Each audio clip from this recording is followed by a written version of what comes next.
दोस्तों, आज की आई बुक लेकर आया हूं मैं गूगल पर, जिसका नाम था गूगल।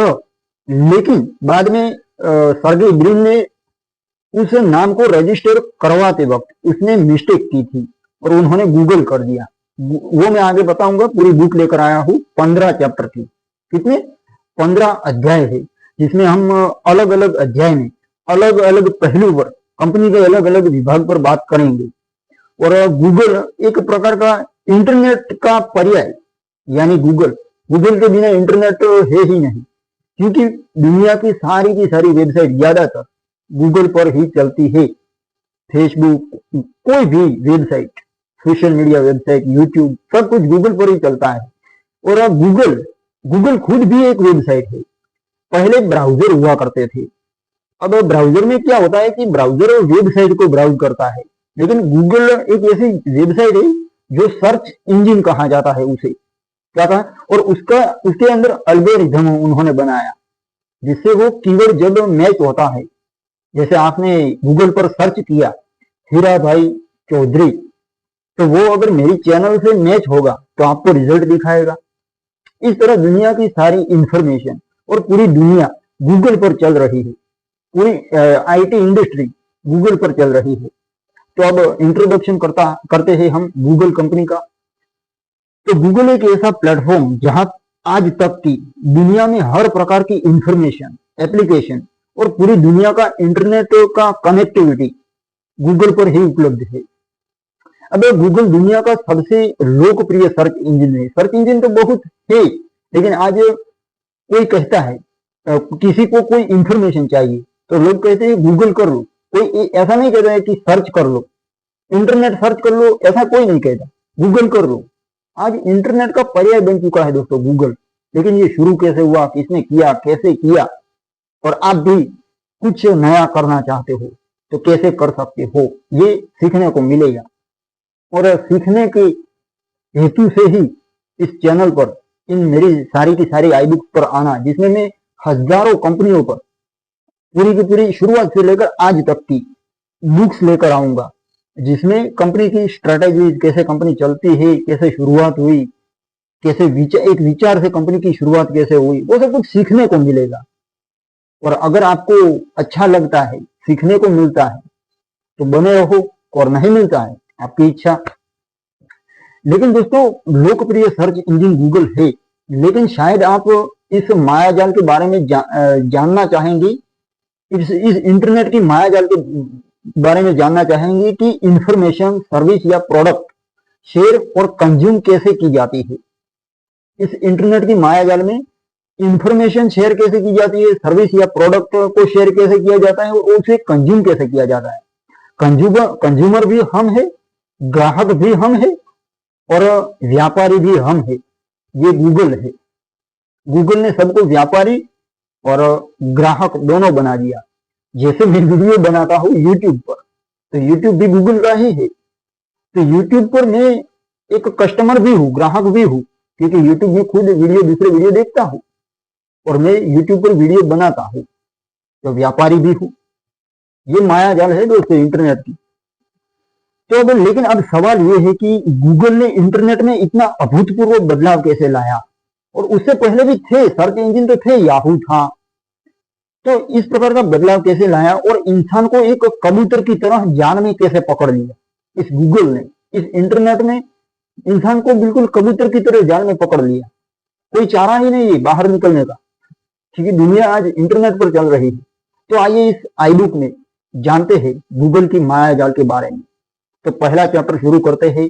स्टैनफोर्ड यूनिवर्सिटी कहां पर आई? सिलिकॉन वैली, कैलिफोर्निया, अमेरिका, जहां पर लोग पढ़ने के लिए जाते हैं और वहीं पर ठहर जाते हैं और वहीं पर अपना सब कुछ जो उनके पास सामर्थ्य है वो आजमाते हैं। इसलिए अमेरिका को एक लैंड ऑफ अपॉर्चुनिटी, यानी अवसरों की भूमि कहा जाता है। जैसे हमारे देश को अध्यात्म की भूमि कहा जाता है, उसी तरह अमेरिका में कोई भी आदमी नंगा भी घूम सकता है, कोई कुछ नहीं कहेगा। ये है दोस्तों इतनी आजादी, बिल्कुल आजादी, कुछ भी कर सकते हो आप, पागलपन भी कर सकते हो।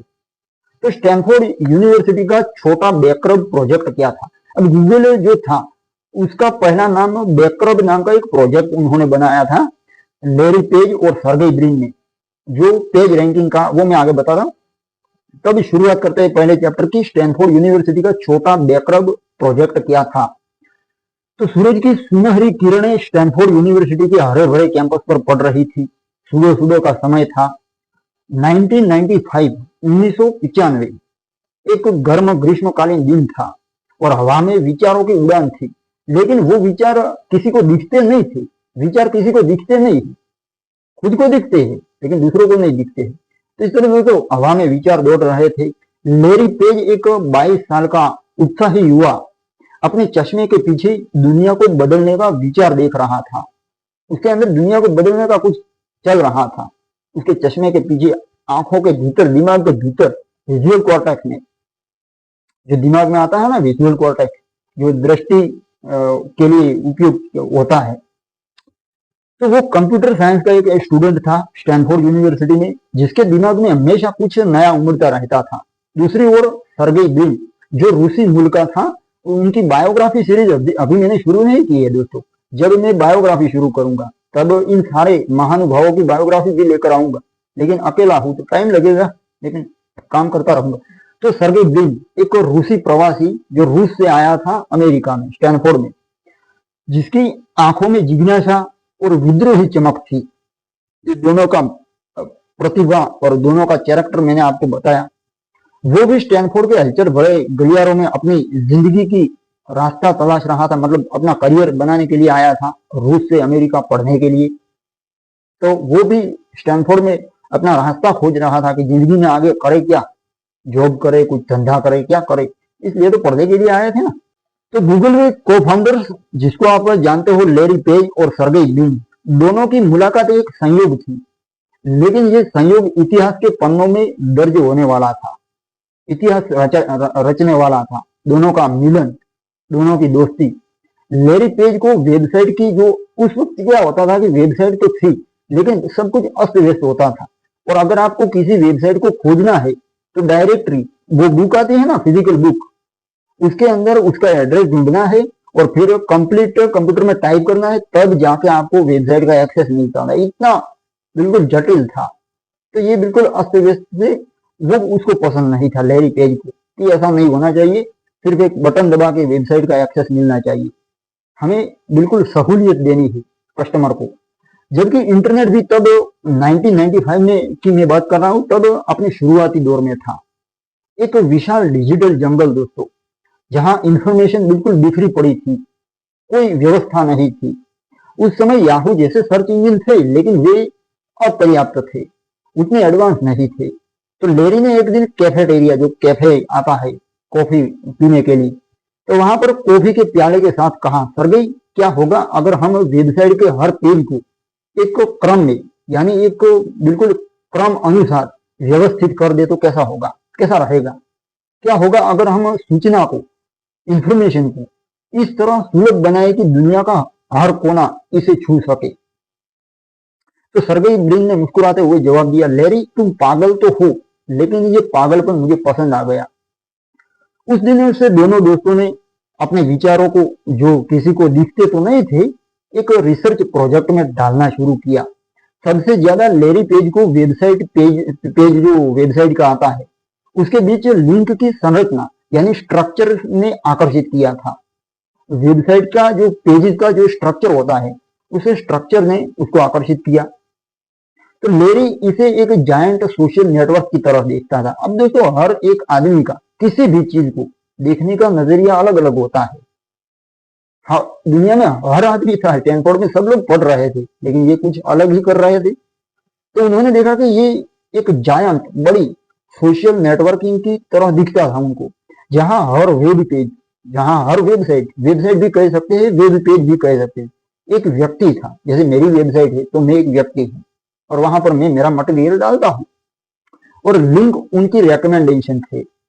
रिकमेंडेशन मतलब यूट्यूब का जो रिकमेंडेशन होता है ना, वीडियो रिकमेंडेशन, उसी तरह सुझाव देता है अपने आप। जो आप सोचते हो, जैसा आप सोचते हो वैसा ही आपको दिखाता है, आईना है। तो सर्गेई ब्रिन, जो गणित और डेटा एनालिसिस में एक्सपर्ट था, और वो इस विचार को टेक्नोलॉजी के नजरिए से साकार करने में जुट गया। ऐसे कुछ शुरुआत होती है दोस्तों। अब आगे बहुत ये कहानी इंटरेस्टिंग है, तो जुड़े रहना। तो दोनों ने मेहनत शुरू की। दोनों ने स्टैनफोर्ड के गेट्स कंप्यूटर साइंस बिल्डिंग में रातें बिताना शुरू कर दिया। इंस्ट्रक्शन कोड लिखते थे, लॉजिक करते थे और अपनी रचना बुनते थे। उनके प्रोफेसर टेरी विनोग्रेड नाम के व्यक्ति प्रोफेसर थे उनके। उन्होंने दोनों की इस जुनूनी जोड़ी को देखकर कहा, तुम दोनों या तो कुछ असाधारण करोगे या पूरी तरह से फेल हो जाओगे। लेरी और सर्गेई ने हंसते हुए जवाब दिया प्रोफेसर को, असफलता तो बस शुरुआत है प्रोफेसर। उनके इस नन्हे प्रोजेक्ट को नाम मिला बैकरब। इस जो प्रोजेक्ट पर उन्होंने काम शुरू किया था उसको उन्होंने बैकरब नाम दिया था, क्योंकि ये टेक्नोलॉजी वेबसाइट पेजेस को के बैकवर्ड लिंक जो होते हैं उसका एनालिसिस करता था ये प्रोजेक्ट। लेकिन इसमें मुश्किल तब आई जब स्टैनफोर्ड के सर्वर पर उनके प्रोजेक्ट ने इतना डेटा कंज्यूम करना शुरू किया कि यूनिवर्सिटी का पूरा नेटवर्क बार बार ठप होने लगा। अब ये बहुत बड़ा काम तो कर रहे थे, तो यूनिवर्सिटी का नेटवर्क ठप होने लगा। सिस्टम के जो संचालक थे शिकायत करते कि लेरी और सर्गेई तुम लोग सर्वर को क्रैश कर दोगे। लेकिन दोनों को रोकना अब असंभव था, क्योंकि उनको कुछ दिख रहा था उसके अंदर, और गूगल बनने वाला था, इंटरनेट का मायाजाल। तो उनके पास न तो पैसा था न संसाधन, सिर्फ एक बदलाव का दृष्टिकोण, एक विचार था बस। और सूचना को दुनिया के हर कोने तक पहुंचाने का उनका विचार था, और उस विचार पर काम कर रहे थे। पैसा था नहीं, संसाधन थे नहीं, सिर्फ एक बदलाव का दृष्टिकोण लेकर काम कर रहे थे दोनों। एक रात जब दोनों थके हारे अपने डेस्क पर बैठे थे तो सर्गेई ब्रिन ने कहा, लेरी अगर हम सफल हुए तो हमारी ये रातें दुनिया को बदल देंगी। तो लेरी ने भी जवाब दिया कि भाई अगर हम असफल हुए तो कोई दिक्कत नहीं है, कम से कम हमने कोशिश तो की थी जिंदगी में।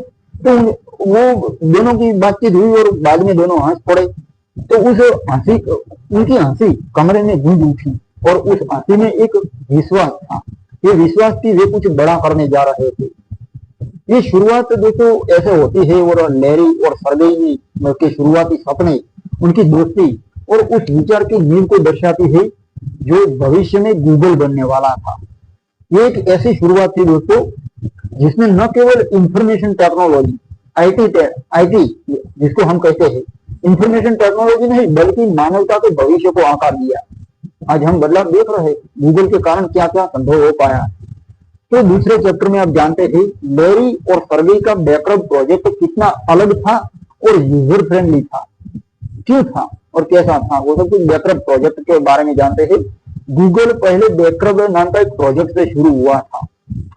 तो 1995 में शुरुआत मैंने की, और 1996 सर्दियों में स्टैनफोर्ड यूनिवर्सिटी का गेट कंप्यूटर साइंस बिल्डिंग एक सीक्रेट लैब बन चुका था। लेरी पेज और सर्गेई ब्रिन के दिमाग में एक विचार पनप रहा था जिसे उन्होंने बैकरब नाम दिया था। ये नाम उनके प्रोजेक्ट की एक्सपर्टीज को दर्शाता था, विशेषता को दर्शाता था, उनकी यूनिकनेस को दर्शाता था। वेबसाइट के पेजेस को उनके बैकवर्ड लिंक के आधार पर क्रमबद्ध यानी सूचीबद्ध करना, व्यवस्थित करना, जैसे कोई जासूस भूतकाल की कड़ियों को जोड़कर मिस्ट्री सॉल्व करता हो, उसी तरह उन्होंने काम शुरू किया। क्योंकि ये सब कुछ अलग थलग पड़ा हुआ था, अस्त, और उसको एक अच्छे ढांचे में डालना था, और वो लोग इस बैकरब नाम के प्रोजेक्ट के नाम दिया था, और वो लोग ये कर रहे थे जो बैकवर्ड लिंक के आधार पर क्रमबद्ध करता था वेबसाइट पेजेस को। उस समय कमरे की दीवारें पुराने कंप्यूटर स्क्रीन की नीली रोशनी से चमकती थी, और हवा में कॉफी की महक के साथ कोड की लाइनों का वातावरण होता था। कंप्यूटर कोड जो लिखे जाते हैं जावा, पाइथन या किसी भी किसी लैंग्वेज में शायद उन्होंने लिखा, तो मुझे पता नहीं, आगे बुक में उल्लेख होगा तो मैं बता दूंगा कि किस भाषा में प्रोग्राम किया था। वो तो सब भाषा दोस्तों यूज करते हैं, क्योंकि इतना बड़ा काम पूरा का पूरा इंटरनेट का, तो इसमें सभी प्रकार की प्रोग्रामिंग भाषाएं लगती है। अब थोड़े उनकी पर्सनालिटी की बात करते हैं तो लेरी पेज जो था उनके बाल हमेशा बिखरे रहते थे, उन्होंने शायद कंघी कभी इस्तेमाल ही नहीं की होंगी। तो अपने मॉनिटर पर झुका हुआ था लेरी पेज, सर्गेई ने उत्साह से कहा, सोचो अगर हम हर वेब पेज को एक नंबर दे सके जो ये बताए कि पेज कितना महत्वपूर्ण है, कितना इंपॉर्टेंट है, तो हम दुनिया की सारी जानकारी को व्यवस्थित कर सकते हैं। तो सर्गेई अपनी कुर्सी पर उछल उछल कर नए नए विचारों को हवा में उछाल रहा था उन दिनों। उसी ने खुद जवाब दिया, बाद में उसी ने खुद जवाब दिया, लेकिन लेरी इसके लिए हमें लाखों पेजों को स्कैन करना होगा और स्टैनफोर्ड का सर्वर तो पहले से ही नाराज है, उस पर तो काम हो नहीं सकता, उसकी कैपेसिटी है नहीं। तो उनका विचार बिल्कुल सरल था, सिंपल था, लेकिन रिवोल्यूशनरी था, क्रांतिकारी था, इनकलाबी था। उस समय के सर्च इंजन जैसे याहू और अल्टा विस्टा वेब पेजेस को कीवर्ड के आधार पर रैंक करते थे, लेकिन लेरी और सर्गेई का दृष्टिकोण अलग था दोस्तों।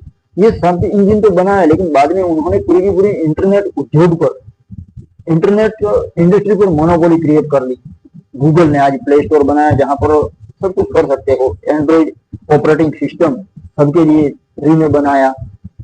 तो उन्होंने पेज रैंक नाम का एक एल्गोरिथम भी विकसित किया। वो बैकअप प्रोजेक्ट था, लेकिन ये एल्गोरिथम जिसका उन्होंने नाम दिया पेज रैंक नाम का उन्होंने एल्गोरिथम डेवलप किया, जो वेबसाइट पेजेस को महत्व को उनके लिंक्स की संख्या और क्वालिटी के आधार पर मापता था। ये एल्गोरिथम ये एक डिजिटल लोकतंत्र की तरह था। जैसे लोकतंत्र में लोग देश को या समाज को चलाते हैं, तो इसी तरह ये लोकतंत्र था जिसमें इंटरनेट को लोग चलाएंगे, इंटरनेट लोगों को नहीं चलाएगा, इस तरह का।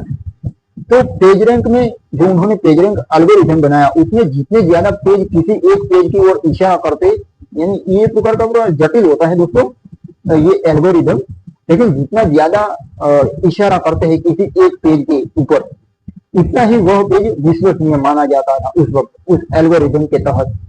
लेकिन इस पेज रैंक एल्गोरिथम के विचार को साकार करना आसान नहीं था।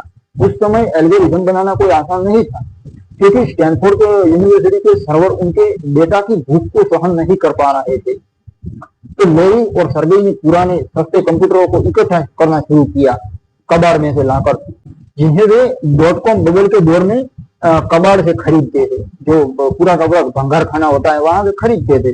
उनके हॉस्टल का कमरा अब एक छोटी सी फैक्ट्री जैसा दिखता था, जहां वायर का जाल, पंखों की गुनगुनाहट और बीच में दो यंगस्टर जिनके सपने हार्डवेयर की सीमाओं से कहीं बड़े थे, सीमाओं से बड़े थे सपने। एक रात जब सर्गेई ने कोड की एक नई इंस्ट्रक्टर लाइन टेस्ट की, तो स्क्रीन पर परिणाम चमक उठे और उसने चिल्लाकर कहा, लेरी ये काम कर रहा है। उत्साह से कहा कि लेरी ये काम कर रहा है। तो उनका ये प्रोटोटाइप यानी नकल, एक प्रकार की जो हमें प्रोडक्ट बनानी है तो उसकी पहले नकल बनानी पड़ती है और उसको टेस्ट करना पड़ता है। फिर जब 100% वो परफॉर्म कर लेती, उसको फाइनल प्रोडक्ट माना जाता है। तो उनका ये प्रोटोटाइप अब वेबसाइट के कुछ हिस्सों को स्कैन कर पा रहा था और रिजल्ट आश्चर्यजनक रूप से सटीक मिलते जा रहे थे, लेकिन इसकी खुशी लंबे समय तक टिक नहीं पाई थी। अगली सुबह सिस्टम संचालक जो उनका था स्टैनफोर्ड का, उसने उन्हें फिर बुलाया और उसने गुस्से में कहा, तुम लोग तो यूनिवर्सिटी का पूरा बैंडविड्थ खा रहे हो। लेरी ने हंसते हुए जवाब दिया, लेकिन हम दुनिया को व्यवस्थित कर रहे हैं साहब, थोड़ा बैंडविड्थ तो बनेगा साहब। सर्गेई ने चुटकी ली, शायद हमें स्टैनफोर्ड को एक नया सर्वर गिफ्ट करना चाहिए। ऐसा दोस्तों अमेरिकन कल्चर में ये लोग बात करते हैं। तो इस प्रकार का उनका टॉकिंग हुआ और कन्वर्सेशन हुआ। अब उस समय 1996 में उनके ये पेज रैंक एल्गोरिथम और बैकअप प्रोजेक्ट ने स्टैनफोर्ड यूनिवर्सिटी में हलचल मचा दी थी और साथ ही जो उनके स्टूडेंट थे उनके बैकअप को आजमाने के लिए लाइन लगाने लगे। जो लेरी पेज और सर्गेई ने बनाया था बैकअप प्रोजेक्ट, उसको आजमाने के लिए लाइनें लगाने लगे कि ये क्या है, चलो इसको भी आजमाते हैं कैसा काम करता है।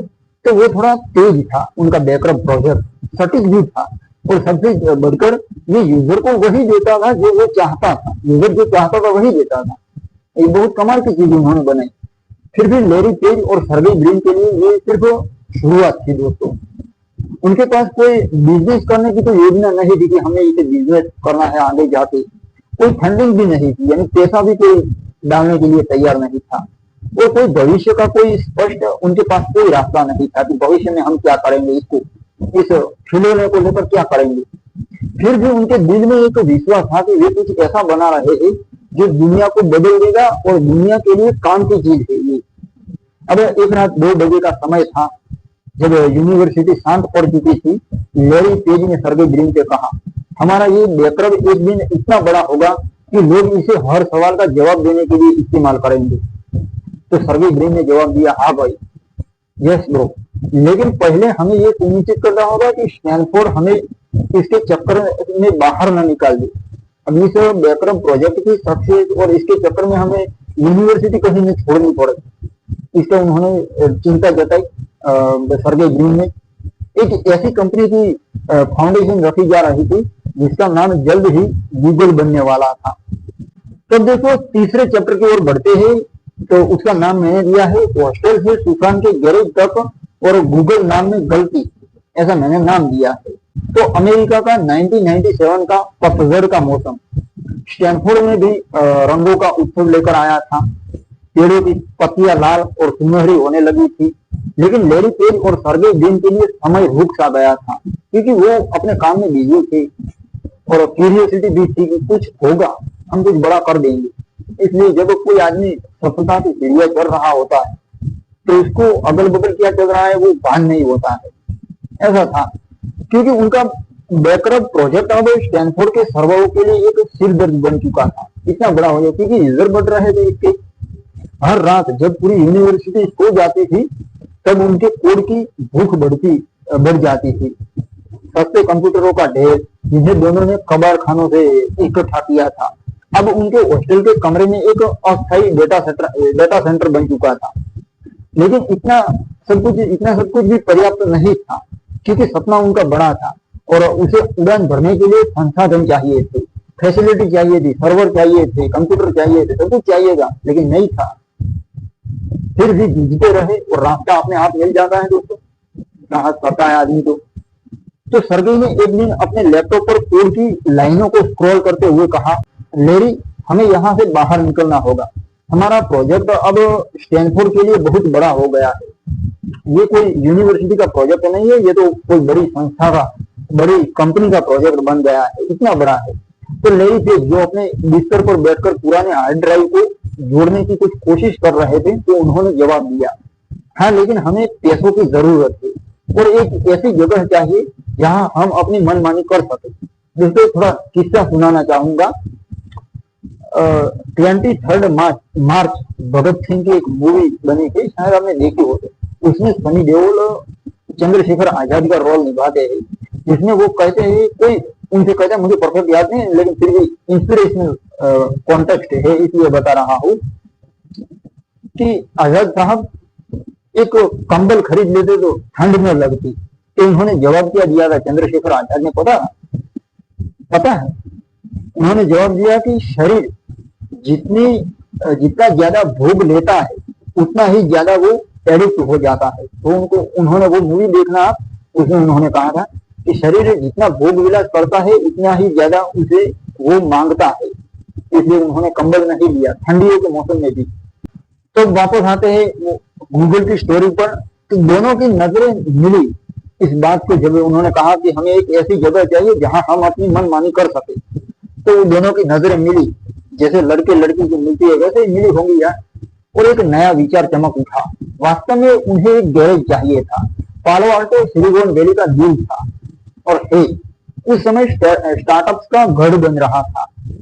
वहां की गलियां सपनों से भरी थी, विचारों से भरी थी और हर गैरेज किसी न किसी रिवॉल्यूशन की शुरुआत करने में जुटा हुआ था। उन दिनों 20वीं सदी की मैं बात कर रहा हूँ, 1997 के आसपास।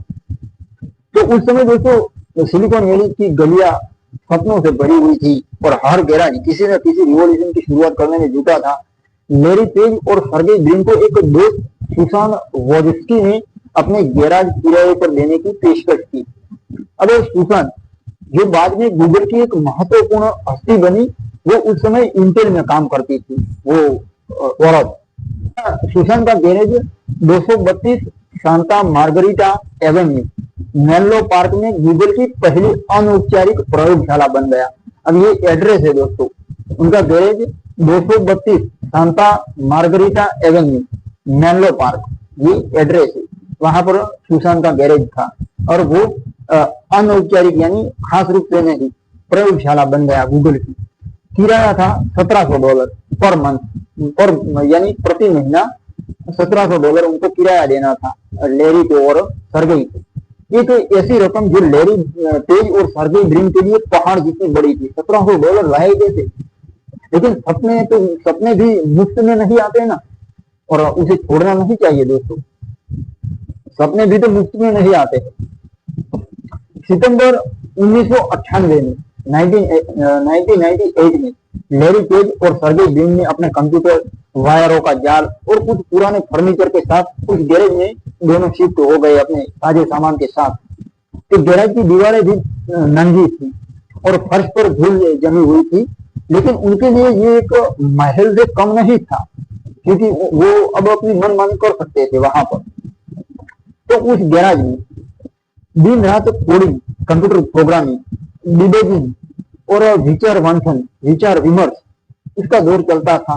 सर्गेई ब्रिन जो हमेशा कुछ न कुछ खाने के लिए तलाशता रहता है, खाने का शौकीन था सर्गेई ब्रिन, तो वो तलाशता रहता था। तो उसने गैरेज में एक पुराना फ्रिज खोज निकाला और उसे चिप्स और सोडा से भर दिया ताकि खुद फूटना चाहे। तो लेरी ने हंसते हुए कहा, अब हम आधिकारिक तौर पर एक स्टार्टअप कंपनी है और हमारे पास फ्रिज भी है। ये हंसते हुए उन्होंने मजाक में कहा। तो उनका प्रोटोटाइप अब गूगल नाम से जाने लगा था। उन्होंने अब गूगल नाम ले लिया था। ये नाम भी एक गलती से बना था दोस्तों। अब मैं उसका स्पेलिंग बोलता हूँ, GOOGOL। गूगल एक गणितीय शब्द है, मैथमेटिकल वर्ड है जो एक के बाद 100 शून्य को दर्शाता है। एक के बाद 100 जीरो लगाने हैं, तो आपको गूगल बोलना है, वो ये दर्शाता है, मैथमेटिकल वर्ड है। तो उनके इस प्रोजेक्ट की विशालता को व्यक्त करता था। ये बिल्कुल विशाल प्रोजेक्ट था, तो उसको ये व्यक्त करता था, गूगल वर्ड, मैथमेटिकल वर्ड। लेकिन जब उन्होंने डोमेन नेम जो आता है वेबसाइट का, वो रजिस्टर करने की कोशिश की, तो सर्गेई ने गलती से गूगल, जो आज हम गूगल का स्पेलिंग है वही google.com टाइप कर दिया। और यहाँ से जब गलती का पता चला तो दोनों हंस पड़े। सबसे पहले लेरी पेज ने कहा, ये तो बेहतर लगता तो है, छोटा भी, प्यारा भी और याद रखने में भी आसान है। तो गैराज में जैसे जैसे दिन बीतते गए, वैसे गूगल की खोजबीन की शक्ति बढ़ती गई। अब लोकल जो लोग थे, स्थानीय लोग और स्टैनफोर्ड यूनिवर्सिटी के स्टूडेंट, उनके सर्च इंजन का इस्तेमाल भी करने लगे। सर्च रिजल्ट गूगल के इतने सटीक मिलते थे कि लोग आश्चर्यचकित हो जाते थे। लेकिन चुनौतियां, मुसीबतें भी कम नहीं थी गूगल के सामने। उस समय बिजली का बिल, सर्वर की लागत और किराया उनके सीमित संसाधनों को निगल रहा था। ये थी मुसीबत दोस्तों। लेकिन लेरी और सर्गेई ने अपने क्रेडिट कार्ड को अधिकतम सीमा तक, पूरी लिमिट तक खींच लिया। और सर्गेई ने एक रात मजाक में कहा, अगर ये काम नहीं किया तो फिर बाद में हम हमेशा के लिए पिज्जा डिलीवरी करना शुरू कर देंगे। और वो कर सकते हैं हम। लेकिन उनके दिल में हार मानने के विचार को कोई जगह नहीं थी कि हम हार मान लेंगे, छोड़ देंगे, ये कोई जगह ही नहीं थी, उनकी डिक्शनरी में ही नहीं था ये। तो गैरेज की उस तंग जगह में, जैसे मेरी आई बुक तंग है, बिल्कुल मुसीबतों से भरी हुई और बिल्कुल उबाऊ शायद लगती होंगी। मेरा तो प्रयास रहता है कि बेहतर बने, लेकिन जैसी मेरी आई बुक उबाऊ होती है, उसी तरह उनका काम भी उबाऊ था। लेकिन आज हम मजे मार रहे हैं। उन्होंने वो कष्ट भुगता और आज हम मजे मार रहे हैं। इस तरह देखो, मेरी आई बुक की तरह वो भी गैराज भी उस समय तंग था। तो पुराने कंप्यूटरों की गर्मी और पंखों की भनभनाहट के बीच वे एक ऐसी दुनिया की फाउंडेशन रख रहे थे, नींव रख रहे थे, जहां सूचना बस एक बटन की क्लिक की दूरी पर होंगी। इसकी रचना कर रहे थे ये दोनों। रात के सन्नाटे में जब सुशांत का गैराज दोनों की दुनिया का अड्डा बन चुका था, लेरी ने सर्गेई ब्रिन से कहा, हम सिर्फ एक सर्च इंजन नहीं बना रहे थे, हम इतिहास बना रहे थे। सर्गेई ब्रिन ने मुस्कुराते हुए जवाब दिया, हाँ, लेकिन पहले हमें ये तय करना होगा कि कम से कम बिजली का बिल तो भर सके। मजाक में कहा कि बिजली का बिल भरने के पैसे नहीं है और हम इतिहास बना रहे थे। अब देखो चौथे चैप्टर की ओर बढ़ते हैं। गूगल डॉट इंक अभी तक रजिस्टर नहीं थी ये कंपनी। अभी तक मतलब आजकल तो गूगल पूरी कंपनी है, लेकिन ये सुशांत की गैरेज तक 1998 तक ये गूगल इंक नाम का स्टार्टअप कंपनी प्रोजेक्ट रजिस्टर्ड नहीं था। और एमडी बेक्टोल हाइम का $1 लाख का चेक उन्होंने थमा लिया, गूगल में इन्वेस्ट किया पैसा। साल 1998 की गर्मियां सिलिकॉन वैली में उफान पर थी। एक तरफ सुशांत वोज्नियाकी के गैराज में लैरी पेज और सर्गेई ब्रिन का सपना अब अपना एक ठोस रूप ले रहा था, अपना रूप धारण कर रहा था। गूगल जो कभी स्टैनफोर्ड के सर्वरों पर एक बैकअप नाम का रिसर्च प्रोजेक्ट था, अब धीरे धीरे सिलिकॉन वैली की गलियों में अपनी पहचान बना रहा था, धीरे धीरे पॉपुलर होने लगा था। तो धीरे धीरे इस तरह लोकप्रियता बढ़ रही थी गूगल की। लेकिन इस सपने को, ये अभी सपना था, उसको उड़ान देने के लिए पंख चाहिए थे। और पंखों का मतलब वो पक्षी के पंख नहीं, पंख का मतलब था पैसे की जरूरत थी। पैसे कैसे जुटाए जाए, लेकिन जुटाए कैसे जाए पैसे?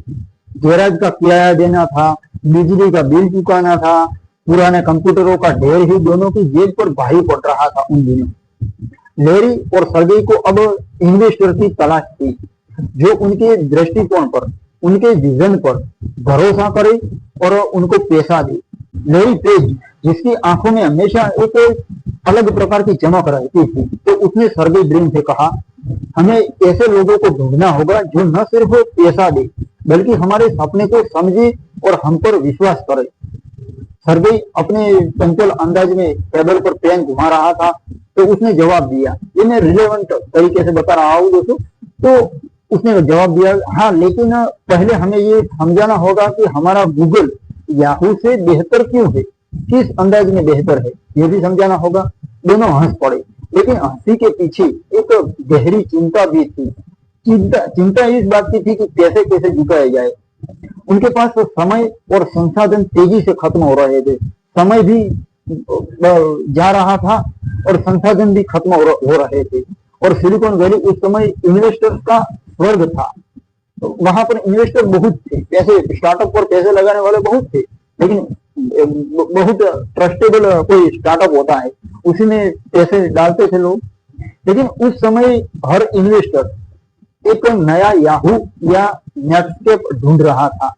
नया याहू या एक नेटस्केप, ये कोई सर्च इंजन हुआ होगा, नेटस्केप लेकिन याहू सर्च इंजन था। तो इस तरह का हर इन्वेस्टर ढूंढ रहा था इन्वेस्टमेंट करने के लिए, पैसे इन्वेस्ट करने के लिए। अब लैरी पेज और सर्गेई ब्रिन ने अपने प्रोटोटाइप के साथ कई वेंचर कैपिटलिस्ट के दरवाजे खटखटाए और बातचीत भी की, लेकिन ज्यादातर ने उनके विचार को ठुकरा दिया। उस दौरान एक इन्वेस्टर ने तंज कसते हुए कहा, सर्च इंजन इसमें क्या नया है, सर्च इंजन में क्या नया है, और याहू पहले से ही मार्केट में लीडर है, तो इसका कोई मतलब नहीं बनता है इस आइडिया का, तो इसमें कोई पैसा डालने का कोई फायदा ही नहीं है। इस तरह एक इन्वेस्टर ने अपने दुर्भाग्य से गूगल में इन्वेस्ट करने की बात को ठुकरा दिया। लैरी पेज और सर्गेई दोनों अपना प्रोटोटाइप लेकर गए थे, लेकिन उसने ऐसा जवाब दिया। तो लैरी पेज भी वैसा नहीं था, उसने भी जवाब दे दिया, हम सर्च इंजन नहीं बना रहे हैं, हम सूचना को यानी इंफॉर्मेशन को व्यवस्थित कर रहे हैं, वो भी पूरी दुनिया की इंफॉर्मेशन टेक्नोलॉजी को व्यवस्थित कर रहे हैं हम। लेकिन इन्वेस्टर की भौहें तन गई, क्योंकि उनके लिए ये एक जोखिम भरा दाव था, जोखिम था। पैसे डालेंगे तो या तो गए या फिर कमाएंगे। तो एक दिन स्टैनफोर्ड के एक प्रोफेसर ने उन्हें सन माइक्रो सिस्टम के कोई फाउंडर एक थे, एंडी बेक्टोल हाइम नाम का व्यक्ति, नाम थोड़ा क्लियरिटी के साथ बोलता हूँ ताकि आप गूगल सर्च करते हो तो अच्छे से मिल जाए। एंडी बेक्टोल हाइम नाम का व्यक्ति, उनसे मुलाकात करवाई लैरी और सर्गेई ने। तो माइक्रो सिस्टम के एंडी, जिन्हें सिलिकॉन वैली में जोखिम लेने की कला का उत्साह माना जाता था, आखिरकार उसने लैरी और सर्गेई को अपने ऑफिस में बुलाया। सुबह के 10 बजे थे, जब सूरज पालो आल्टो की सड़कों को चमका रहा था। दोनों अपने पुराने लैपटॉप के साथ एंडी के सामने खड़े हुए। उनके पास कोई पावर पॉइंट प्रेजेंटेशन नहीं था, जैसे कि पावर पॉइंट प्रेजेंटेशन होता है कि हमारा ये प्रोडक्ट है, इस प्रकार की हमारा सर्विस मॉडल है और इस प्रकार से हम पैसे कमाएंगे। ऐसा कोई प्रेजेंटेशन वो लेकर नहीं गए थे, बस एक डेमो था, सिंपल सा डेमो कि इस तरह का हमारा सर्च इंजन है और इस तरह का रिजल्ट देता है। तो लैरी पेज ने गूगल का प्रोटोटाइप चलाया और एंडी को कुछ सर्च क्वेरीज दिखाई कि इस प्रकार का सर्च रिजल्ट आते हैं। अब रिजल्ट गूगल के इतने तेज और सटीक थे दिखे कि एंडी की आंखें चमक उठी। तो एंडी ने कहा ये तो वाकई में इफेक्टिव, प्रभावशाली चीज है और रिवोल्यूशनरी चीज है। मैंने कहा ना कि हर आदमी का दृष्टिकोण, देखने का एंगल अलग अलग होता है। उसको लगा कि इसमें कुछ है। तो बाद में एंडी ने अपनी कुर्सी पर आगे झुकते हुए कहा, लेकिन तुम्हें पैसे कितने चाहिए वो बताओ। फिर लैरी और सर्गेई ने एक दूसरे की ओर देखा, क्योंकि उनके पास कोई ठोस बिजनेस करने का प्लान नहीं था। लेकिन सर्गेई ने हिम्मत जुटाकर कहा, सर्गेई ब्रिन ने, हमें शायद $1 लाख चाहिए। तो एंडी ने हंसते हुए कहा, बस इतना, ठीक है मैं देता हूँ। तो एंडी ऐसा कहकर बाहर अपनी कार तक गया और अपनी चेकबुक निकाली और $1 लाख का चेक लिख दिया गूगल इंक के नाम पर। अब दोस्तों मिस्टेक यहाँ पर ये हुई कि उन्होंने चेक तो लिखा $1 लाख का, लेकिन गूगल इंक नाम की रजिस्टर्ड कंपनी रजिस्टर्ड ही नहीं थी। तो मैं आगे आपको डिटेल में बताता हूँ। ये गूगल इंक अभी तक कोई आधिकारिक रूप से अस्तित्व में था ही नहीं, तो चेक पैसे किसको जाएंगे, यही चीज थी। तो लैरी और सर्गेई चेक को हाथ में लेकर अवाक रह गए और लैरी ने कहा, एंडी आपने अभी अभी हमारी जिंदगी बदल दी। उसकी आवाज में आभार की एक समर्पित भावना थी। एंडी ने मुस्कुराते हुए जवाब दिया, नहीं, तुम लोग दुनिया बदलने वाले हो और मुझे यकीन है। मैं तो बस इस सवारी का हिस्सा बनना चाहता हूँ। एंडी के उस चेक ने गूगल को एक नई शुरुआत की दोस्तों। उस दिन अगर एंडी ने अगर उस दिन $1 लाख इन्वेस्ट न किए होते तो आज गूगल हमारे पास ना होता, इंटरनेट की दुनिया हमारे पास ना होती। लेकिन अब भी एक प्रॉब्लम था, मुसीबत थी कि कंपनी अभी तक रजिस्टर्ड नहीं थी, ऑफिशियली रजिस्टर्ड नहीं थी। दोनों को जल्दी से जल्दी गूगल इंक को कानूनी रूप से कानूनी रूप देना पड़ा ऑफिशियली कि ये कंपनी अस्तित्व में है, ताकि चेक से पैसे मिल सके। उन्होंने तो गूगल इंक के नाम पर पैसे दिए, लेकिन गूगल इंक नाम की कोई कंपनी ही नहीं थी, रजिस्टर्ड ही नहीं थी, पैसे किसको जाएंगे।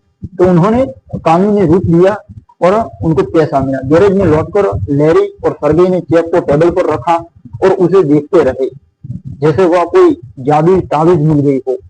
अब सर्गेई ने कहा, ये हमारी पहली विक्ट्री है। लैरी ने जवाब दिया, अब असली काम शुरू होने वाला है। उस दिन रात गैरेज की दीवारें उनके उत्साह की गूंज से भर गई दोस्तों, उत्साह से भर गई, क्योंकि उड़ने के लिए उनको पंख मिल गए थे, पैसे मिल गए थे। एंडी बेक्टोल्सहाइम का वो $1 लाख का चेक सिर्फ पैसा नहीं था, बल्कि ये उनके सपने पर एंडी का पूरा विश्वास था। एंडी बेक्टोल्सहाइम को पूरा विश्वास था कि ये आगे जाएगी कंपनी, लेकिन रास्ता अभी आगे बहुत लंबा था। दूसरी तरफ सिलिकॉन वैली में कंपटीशन भी बहुत थी। गूगल को अब न सिर्फ टेक्नोलॉजी बल्कि एक अलग पहचान बना दी थी। तो अब अग्रसर होते हैं 5वें चैप्टर की ओर। गूगल GOOGL, वहां से गूगल नाम और सर्गेई ब्रिन की गलती की कहानी हम सुनते हैं। मैंने चैप्टर का ऐसा नाम दिया है। तो 1998 का साल का अंत सिलिकॉन वैली में एक नई हलचल का गवाह था, क्योंकि सुसान वोज्स्की के गैरेज में लैरी पेज और सर्गेई ब्रिन का गूगल अब सिर्फ कोड की लाइनों तक सीमित नहीं रहा था। एंडी बेक्टोल्सहाइम का $1 लाख का चेक अब उनके हाथ में था, पैसा था, ताकत थी। और गूगल इंक अब एक कानूनी उद्यम, एक एंटरप्रेन्योरशिप, एक कंपनी बन चुका था, स्टार्टअप बन चुका था। लेकिन इस छोटे से स्टार्टअप को एक ऐसी पहचान, अपनी पहचान चाहिए थी जो दुनिया के कोने कोने पहुंचे। और उस पहचान की शुरुआत होती थी एक नाम से। कोई नाम तो चाहिए ना, किसी कंपनी या किसी को पहचान चाहिए, जैसे किसी आदमी की पहचान उसका नाम होता है, इसी तरह कंपनी का नाम होना चाहिए। तो गूगल नाम की कहानी उतनी ही अनोखी थी जितना कि लैरी और सर्गेई का जुनून जितना अनोखा था। वैसे तो ये सब एक गलती से शुरू हुआ, क्योंकि उनका प्रोजेक्ट का मूल विचार एक मैथमेटिकल वर्ड GOOGL गूगल से प्रेरित था। आगे भी बता चुका हूँ, फिर बता देता हूँ। गूगल एक ऐसी संख्या थी जिसमें एक एक डिजिट के बाद 100 जीरो लगते थे, उसको गूगल कहा जाता है। हाँ, मैथमेटिकल लैंग्वेज में, गणितीय भाषा में। तो ये शब्द उनकी महत्वाकांक्षा, एम्बिशन को दर्शाता था, क्योंकि दुनिया की सारी जानकारी को, इंफॉर्मेशन को व्यवस्थित करना था। लेकिन जब सर्वे ने डोमेन नेम रजिस्टर करने की कोशिश की तो उसने जल्दबाजी में google.com, जो आज गूगल का स्पेलिंग आप सबको पता होगा, वो google.com टाइप कर दिया और गलती से नाम पड़ गया गूगल।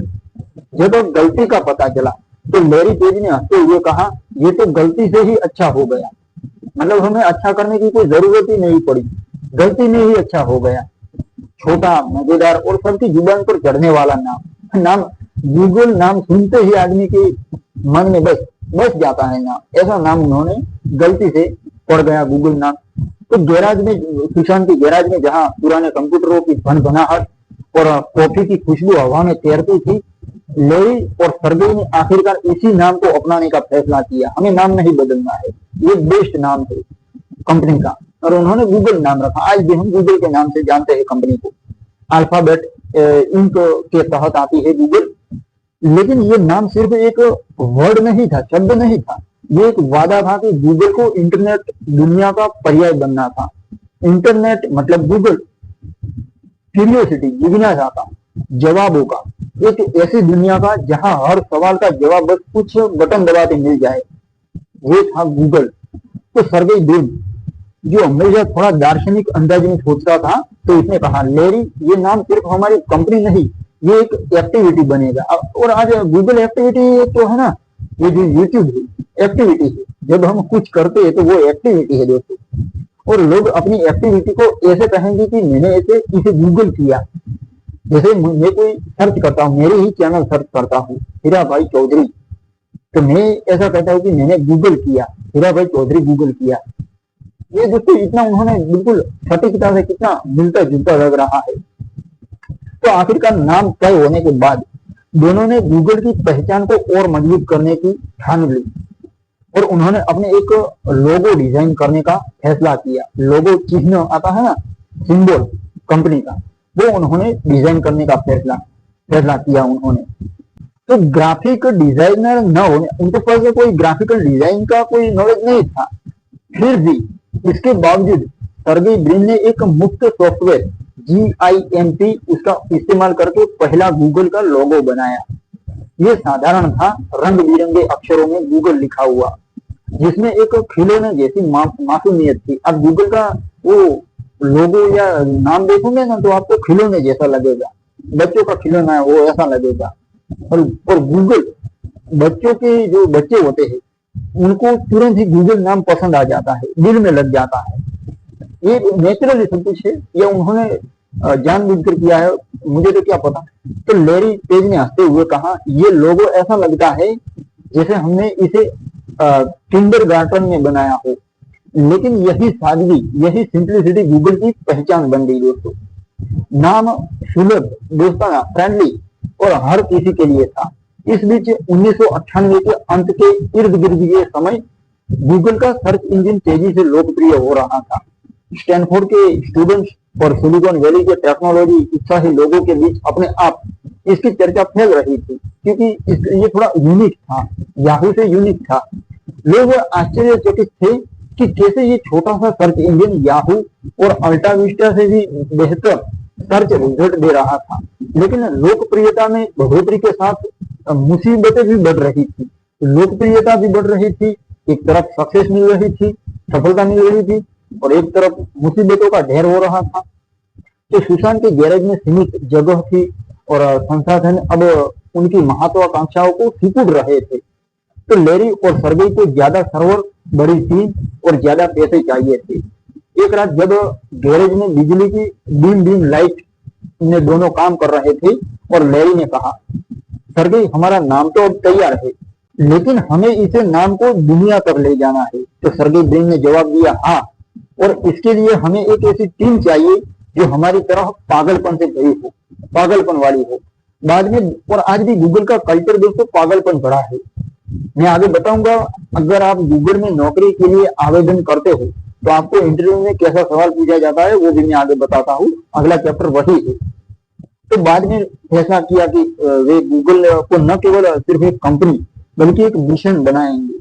अब उनका बेहतरीन टारगेट था कि दुनिया की सारी जानकारी को व्यवस्थित करना और इसे सभी के लिए सुलभ और उपयोगी बनानी थी। उस रात गैरेज की दीवारों ने भी उनके दिल की गूंज सुनी, कुदरत ने भी उनकी बात सुनी। गूगल अब सिर्फ एक नाम नहीं था, बल्कि अब ये एक मिशन बन चुका था, एक रिवॉल्यूशन, क्रांति बन चुका था, जो सिलिकॉन वैली के छोटे से गैरेज से निकलकर दुनिया को बदलने की ओर बढ़ रहा था। लेकिन आगे रास्ता अभी भी कठिन था, क्योंकि इन्वेस्टर्स की तलाश करनी थी, पैसे जुटाने थे, प्रतिस्पर्धा यानी कंपटीशन में सबसे आगे जाना था। और उस समय दुनिया ऐसी थी जो अभी गूगल के मिशन को पूरी तरह समझ नहीं पाई थी।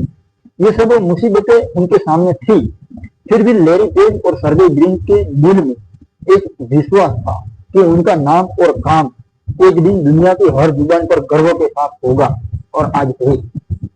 दोस्तों, अब छठा चैप्टर जानते हैं। कंपनी नौकरी के लिए आने वाले लोगों को इंटरव्यू में वो सोचता कैसे है, ये अवलोकन किया जाता है। इंटरव्यू में जब कोई कुछ पूछता है वो एम्प्लॉय उनका, तो वो ऑब्जर्वेशन करते हैं, अवलोकन करते हैं कि ये बंदा सोचता कैसे है। और ये गूगल का यूनिक कल्चर है, संस्कृति है उनकी। आखिरकार 1998 का अच्छा अंत हुआ और 1999 का वसंत सिलिकॉन वैली में एक नई ऊर्जा लेकर आया। गूगल, जो अब तक सुसान वोज्स्की के गैरेज में एक छोटा सा स्टार्टअप था, लेकिन तेजी से लोकप्रियता की ओर बढ़ रहा था। लैरी पेज और सर्गेई ब्रिन का सर्च इंजन अब सिलिकॉन वैली की गलियों में चर्चा का विषय बन चुका था दोस्तों। लेकिन इस छोटी सी कंपनी को अब एक ऐसी जगह चाहिए थी जो उनके सपनों जितनी बड़ी हो। इतने उनको जगह चाहिए थी। अब गैरेज से काम नहीं चलने वाला था, क्योंकि इतनी लोकप्रियता बढ़ रही थी, कंज्यूमर बेस बढ़ रहा था। तो उस गैरेज की तंग दीवारें उनकी महत्वाकांक्षाओं को सिकुड़न से गुलाम बना कर रही थी। लेकिन साथ ही उन्हें एक ऐसी टीम भी चाहिए थी जो उनके जुनून और पागलपन को शेयर करे। और यहीं से गूगल को अपनी अनोखी, अपने यूनिक कल्चर की फाउंडेशन रखी जाती है। लैरी और सर्गेई ने पालो आल्टो में एक छोटा सा ऑफिस किराए पर लिया, जो बाद में गूगल प्लेक्स, आज गूगल हेडक्वार्टर है माउंटेन व्यू में, शायद उसे गूगल प्लेक्स कहा जाता है। गूगल प्लेक्स का फाउंडेशन बना। अब ये ऑफिस शुरुआत में पुराने कंप्यूटर जो आते थे 20वीं सदी में, वही रंग बिरंगे फर्नीचर और बेतरतीब किताबों से भरा था। दीवारों पर लावा लैंप टिमटिमाते थे और फर्श पर बीन बैग्स बिखरे पड़े थे। और ये कोई कॉर्पोरेट ऑफिस नहीं था, बल्कि एक तरह से ये खेल का मैदान था, जहां विचारों की और सोचने की कोई सीमा नहीं थी, कोई बॉर्डर नहीं थी, barrier free thinking. Larry page ने एक दिन हंसते हुए कहा, सर्गेई, अगर हमें दुनिया को बदलना है तो पहले हमें ऐसा ऑफिस बनाना होगा जहां लोग काम करने के लिए मरे काम करने के लिए, ऐसा उन्होंने कहा। तो सर्गेई ब्रिन ने जवाब दिया, हाँ, और वहां मुफ्त में खाना उपलब्ध होना चाहिए, मुफ्त में खाना होना चाहिए जो एम्प्लॉय काम करते हैं उनके लिए। तो गूगल का ये जो कल्चर, इसका एक मूल मंत्र था कि काम को उड़ाऊ ही बनाना है, थकाने वाला नहीं बनाना है। काम को मजेदार बनाओ, काम को मजा लेना है काम का। लैरी और सर्गेई का मानना था कि अगर लोग खुश और प्रेरित होते रहते हैं तो वे असाधारण काम कर लेते थे, लेकिन अगर वो थके हुए रहते हैं तो वे कुछ नहीं कर पाते। इसलिए उन्होंने ये कल्चर बिल्ड किया। इसलिए उन्होंने ऑफिस में मुफ्त में भोजन, मसाज पार्लर और यहाँ तक कि एक वॉलीबॉल कोर्ट की व्यवस्था भी की। साथ ही कर्मचारियों को अपने विचारों को खुलकर, ऐसा नहीं कि गुलाम होकर बनाकर रखना, काम करवाना है, खुलकर अपने विचार व्यक्त करने की उन्होंने आजादी दी थी गूगल के अंदर। हर शुक्रवार को, हर शुक्रवार आता है ना, तब टी गिफ्ट यानी thanks God it's Friday meeting होती, जहां लैरी और सर्गेई कर्मचारियों के साथ खुलकर बात करते, उनके सवालों के जवाब देते और भविष्य के सपने शेयर किया करते। वे मीटिंग सिर्फ काम की बातों तक सीमित नहीं होती थी, ये हंसी मजाक और कभी कभी अजीबोगरीब विचार भी उछलने लगते थे। लेकिन इस रंग बिरंगे माहौल के पीछे एक गंभीर मिशन था। ऐसा नहीं कि सब कुछ हंसी मजाक में मजा ही करना है, एक गंभीर मिशन भी लेकर चली थी कंपनी। तो गूगल ने अपने कर्मचारियों को चुनने में कोई कसर नहीं छोड़ी, और लेरी और सर्गेई ऐसे लोगों को चाहते थे जो न सिर्फ टेक्नोलॉजी में एक्सपर्ट हो, बल्कि क्यूरियोसिटी से भरे हुए हो, क्रिएटिविटी से भरे हो, और थोड़े पागल भी होने चाहिए। ऐसे लोगों को हमें नौकरी देनी है। गूगल में नौकरी के लिए इंटरव्यू में सवाल इतने अनोखे होते थे कि उम्मीदवार जो अप्लाई करता है नौकरी के लिए दंग रह जाता था, ऐसा उनको सवाल पूछा जाए। अब मैं एक एग्जांपल देता हूँ। आप एक हवाई जहाज में कितने गोल्फ बॉल्स फिट कर सकते हैं? अभी ऐसे ही यार कोई सवाल है नौकरी के लिए। आप एक एरोप्लेन में कितने बॉल फिट कर सकते हैं? तो ऐसा ही एक सवाल था। इसका जवाब का महत्व कुछ नहीं था। अब ये इस सवाल का आप एरोप्लेन में कितने बॉल फिट कर सकते हो, तो इसका जवाब सिंपल सा है कि जितनी उसकी कैपेसिटी है उतने बॉल फिट कर सकते हैं। लेकिन इसका कोई मतलब ये कुछ ना मायने नहीं रखता है। मायने ये रखता है कि बंदा सोचता कैसे है। इसमें महत्वपूर्ण ये था कि नौकरी लेने आया हुआ बंदा सोचता कैसे है। यूनिक सोच वाला आदमी चाहिए था उनको। ऐसा नहीं कि सिंपल सी सोच वाला आदमी, यूनिक सोच होनी चाहिए, पागलपन जैसी सोच होनी चाहिए। तो इस दौरान गूगल ने अपनी पहली कर्मचारी क्रेग सिल्वरस्टीन नाम की व्यक्ति, क्रेग नाम थोड़ा क्लियरिटी रखता हूँ तो क्रेग सिल्वरस्टीन, उसको नियुक्त किया गया, जो स्टैनफोर्ड की एक और प्रतिभाशाली स्नातक थी। तो क्रेग की टेक्नोलॉजी के प्रति समझ, गहरी समझ थी उसको, और गूगल के मिशन में विश्वास ने उसे तुरंत लेरी और सर्गेई का भरोसेमंद साथी बना दिया। जल्द ही ज्यादा लोग जुड़ने लगे गूगल के साथ, जिसमें इंजीनियर, डिजाइनर और कुछ अलग कर दिखाने वाले लोग, जो गूगल को सिर्फ एक कंपनी नहीं बल्कि एक आंदोलन मानते थे, रिवॉल्यूशन मानते थे। लेकिन इस रंगीन गूगल कल्चर के बीच मुसीबतें भी थी, क्योंकि गूगल को अब ज्यादा इन्वेस्टमेंट की जरूरत थी, पैसे की जरूरत थी। एंडी बेक्टोन का वो $1 लाख का चेक अब खत्म हो रहा था। कितने दिन तक चलेगा चेक भी? $1 लाख भी कितने दिन तक चलेगी? और सर्वरों की लागत भी बढ़ती जा रही थी। तो लेरी और सर्गेई ने सिलिकॉन वैली के बड़े वेंचर कैपिटलिस्ट क्लेनर पर्किंस और सिकोया कैपिटल से मुलाकात की। दोनों ने गूगल के लिए $25 मिलियन की फंडिंग मांगी इन क्लेनर पर्किंस और सिकोया कैपिटल से, लेकिन एक शर्त पर कि वे गूगल के मिशन और कल्चर पर कोई समझौता नहीं करेंगे। आपको पैसा देना हो तो दो, वरना कोई दिक्कत नहीं है, हम अपने मिशन और कल्चर पर कोई समझौता नहीं कर सकते। इस शर्त पर उन्होंने इन्वेस्टमेंट मांगा। इन्वेस्टर को भी उनकी ये जिद पसंद आ गई, और जून महीना 1999 में गूगल को $25 मिलियन की फंडिंग मिली, जिसने कंपनी के एक्सपेंशन के लिए एक नई उड़ान दी। दोस्तों, अब रात के सन्नाटे में जब गूगल फ्लैक्स, जो हेडक्वार्टर था, मुख्यालय था गूगल का, उसकी रोशनी डिम पड़ जाती थी रात को, दोनों दोस्त लेरी और सर्गेई अक्सर गूगल फ्लैक्स की छत पर बैठकर भविष्य की बातें करते थे। जहां लेरी ने एक रात कहा, एक किस्सा भी सुना रहा हूं, हम सिर्फ एक सर्च इंजन नहीं है, हम एक ऐसी कंपनी बनाएंगे जो पूरी दुनिया को जोड़ देंगे। सर्गेई ने मुस्कुराते हुए जवाब दिया, हाँ, और जहां मुफ्त स्नैक्स कभी खत्म नहीं होने चाहिए। दोनों ने इस बात को हंसी में बदल दिया, और उस हंसी में एक ऐसे कल्चर की फाउंडेशन रखी जिसने गूगल को दुनिया की सबसे इनोवेटिव कंपनी में से एक बनाई। तो दोस्तों, 7वें चैप्टर की बात करते हैं। प्रतिस्पर्धा में गूगल की लड़ाई इंटरनेट की अराजकता से थी, अस्त व्यस्तता से थी। अब गूगल की कंपटीशन किसी दूसरी कंपनी से शायद नहीं थी। गूगल यूजर एक्सपीरियंस को बेहतर करने में लगा था, तो उससे थी। इंटरनेट की जो उलट फुलट पड़ा था सब कुछ अस्त व्यस्त, उसको व्यवस्थित करने से थी। तो साल 2000 का साल आगमन होता है, साल 2000 का। सिलिकॉन वैली में एक तूफान की तरह आया था। गूगल, जो अब पालो आल्टो के एक छोटे से ऑफिस में अपनी जड़ें जमा चुका था और तेजी से लोकप्रिय होता जा रहा था। लेरी पेज और सर्गेई ब्रिन का सर्च इंजन अब सिर्फ स्टैनफोर्ड के स्टूडेंट्स या टेक्नोलॉजी के जो टेक गाइड आते हैं, टेक्नोलॉजी के उत्साहियों, उन तक सीमित नहीं था, बल्कि ये सिलिकॉन वैली के बाहर भी अपनी पहचान बना रहा था। लेकिन इस उभरते सितारे के सामने एक विशाल मुसीबत खड़ी थी। बाजार में कंपटीशन थी, वो तो था ही, पहले से ही याहू, अल्टाविस्टा और अन्य दूसरे सर्च इंजिनों का दबदबा था और गूगल को इस डिजिटल बैटलफील्ड में अपनी जगह बनाने की लड़कर अब गूगल प्लस में जहां रंग बिरंगे ब्लू वेब और लावा लैंप्स कर्मचारियों को प्रेरणा देते थे, लेरी और सर्गेई अपनी मार्केटिंग स्ट्रेटेजी पर विचार कर रहे थे कि मार्केटिंग कैसे करना है हमारी कंपनी का, हमारी प्रोडक्ट का। तो सर्गेई ब्रिन ने एक दिन मीटिंग में कहा, याहू के पास सब कुछ है, जैसे पोर्टल, ईमेल, न्यूज, सब कुछ है याहू के पास, लेकिन हमारा सर्च उनसे बेहतर है और हमें बस इसे दुनिया तक पहुंचाना है। सिंपल।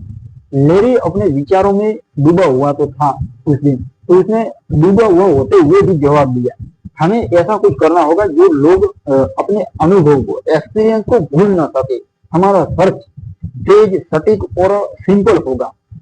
एक बार जब गूगल कर लेता है आदमी, तो उसको जो एक्सपीरियंस मिलता है वो भूलता नहीं है। ऐसा उन्होंने तय किया।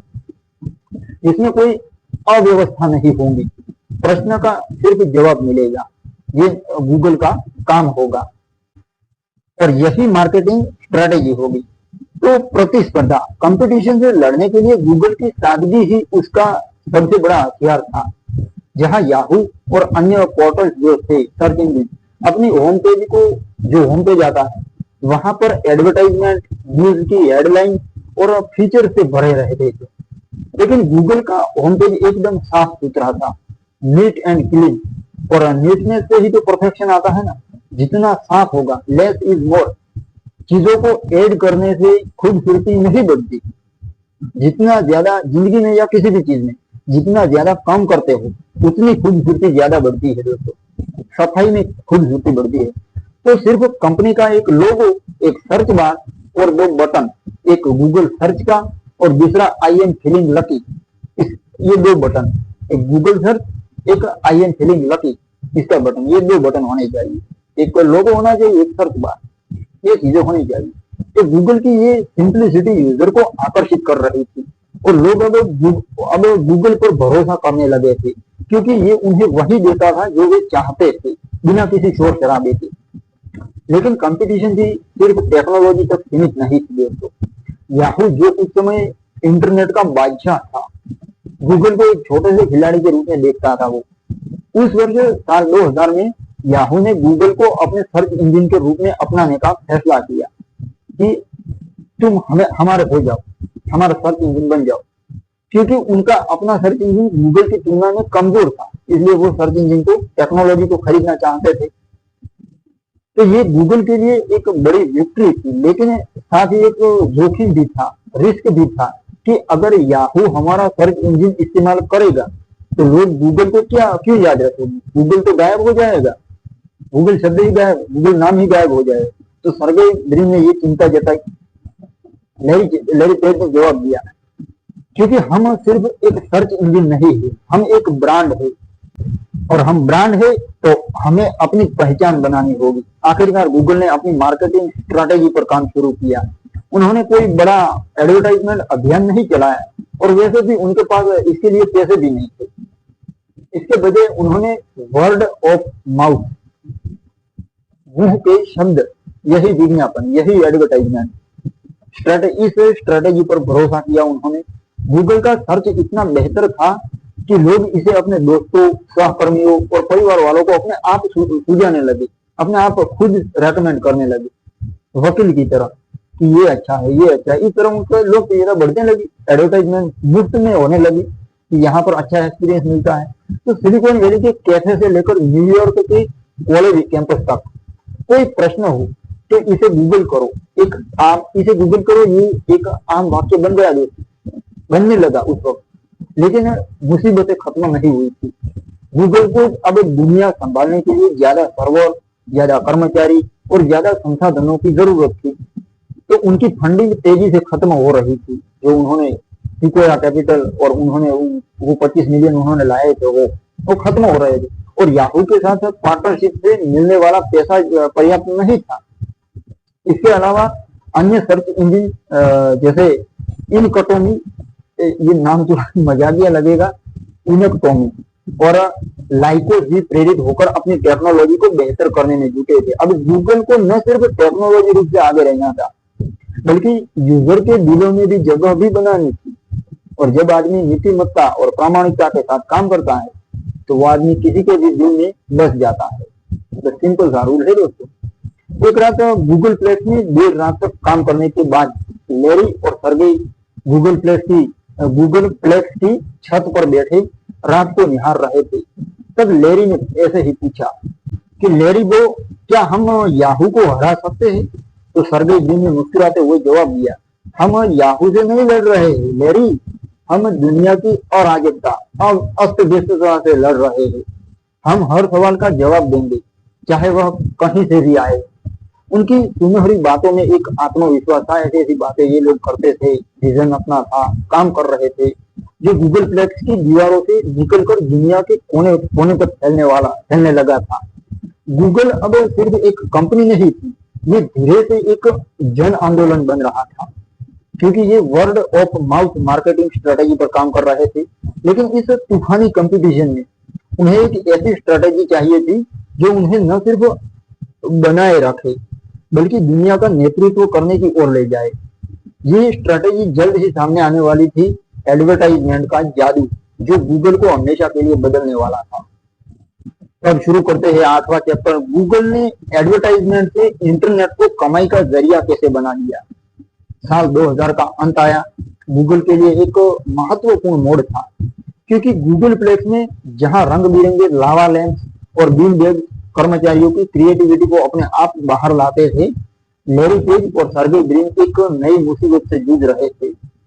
उनका सर्च इंजन अब लाखों लोगों तक पहुंच रहा था और याहू के साथ पार्टनरशिप ने उनकी लोकप्रियता को और बढ़ाया था। लेकिन एक बड़ा सवाल अभी भी अनुत्तरित था, इसका जवाब नहीं मिल रहा था कि गूगल पैसा कैसे कमाएगा, गूगल में पैसा कैसे आएगा। सर्वरों की लागत, कर्मचारियों की बढ़ती संख्या और उनकी सैलरी और गूगल प्लेक्स के खर्चे उनकी फंडिंग को तेजी से निकल रहे थे। गूगल को एक ऐसी स्ट्रेटेजी चाहिए थी जो न सिर्फ पैसा कमा कर लाए बल्कि उनके मिशन को भी बरकरार रखे। तो लैरी, जो हमेशा अपने विचारों की गहराई में डूबा रहता था, एक दिन गूगल प्लेक्स के कैंटीन में बैठकर बोला, सर्गेई, हमें एडवर्टाइजमेंट चलाने होंगे, लेकिन ऐसा नहीं जो यूजर्स को परेशान कर दे, उबाऊ, थकाऊ, पका दे। ऐसे एडवर्टाइजमेंट हमें नहीं करना है। हमारा सर्च साफ सुथरा है और हमारी कमाई भी वैसी ही होनी चाहिए, साफ सुथरी। तो सर्गेई ब्रिन, जो अपने सैंडविच के साथ कुछ आंकड़े देख रहा था, उसने जवाब दिया, एडवर्टाइजमेंट, लेकिन लोग पहले से ही पॉपअप्स और बैनर से नफरत करते हैं, हमें कुछ नया और अलग करना होगा। यहीं से दोस्तों एक रिवोल्यूशनरी आइडिया का जन्म हुआ। एडवर्ड्स शब्द का जन्म हुआ। इसका विचार, इसका आइडिया सरल लेकिन जादुई था। गूगल यूजर की सर्च क्वेरीज के आधार पर रिलेवेंट यानी प्रासंगिक विज्ञापन दिखाने वाला था, जो सर्च रिजल्ट के साथ एकदम सामंजस्य में रखकर दिखाने थे। अब दोस्तों, अगर लोगों का भला हो रहा हो तो उसी रास्ते पैसा कमाने का रास्ता अपने आप निकलता है। गूगल के साथ भी ऐसा ही हुआ। उनको पता था कि हम इससे पैसा कैसे कमा सकते हैं, इससे तो दुनिया का भला होगा, ताकि हमारे पास पैसे नहीं, लेकिन भलाई करते हो तो पैसा तो अपने आप आ जाता है दोस्तों। इसी तरह गूगल के साथ भी यही हुआ कि पैसे कैसे कमाएंगे। जवाब मिल गया, आज गूगल कितना कमाता है वो आपको पता होगा। तो दोनों ने फैसला किया कि ये एडवर्टाइजमेंट न तो चमकते दमकते बैनर होंगे, न ही कष्टप्रद पॉपअप, बल्कि ये छोटे टेक्स्ट आधारित एडवर्टाइजमेंट होंगे जो यूजर्स के लिए उपयोगी होंगे। बाद में लैरी और सर्गेई ने इस विचार को अपनी इंजीनियरिंग टीम के साथ शेयर किया, लेकिन शुरुआत में कुछ कर्मचारियों को संदेह था, शंका थी कि क्या लोग एडवर्टाइजमेंट पर क्लिक करेंगे। एक इंजीनियर ने ऐसे ही पूछा। तो सर्गेई ने मुस्कुराते हुए जवाब दिया, अगर हम उन्हें सही जवाब देंगे तो क्यों नहीं क्लिक करेंगे। साल 2000 में गूगल ने एडवर्ड्स लॉन्च किया। शुरुआत में ये एक साधारण मॉडल था जिसमें एडवर्टाइजर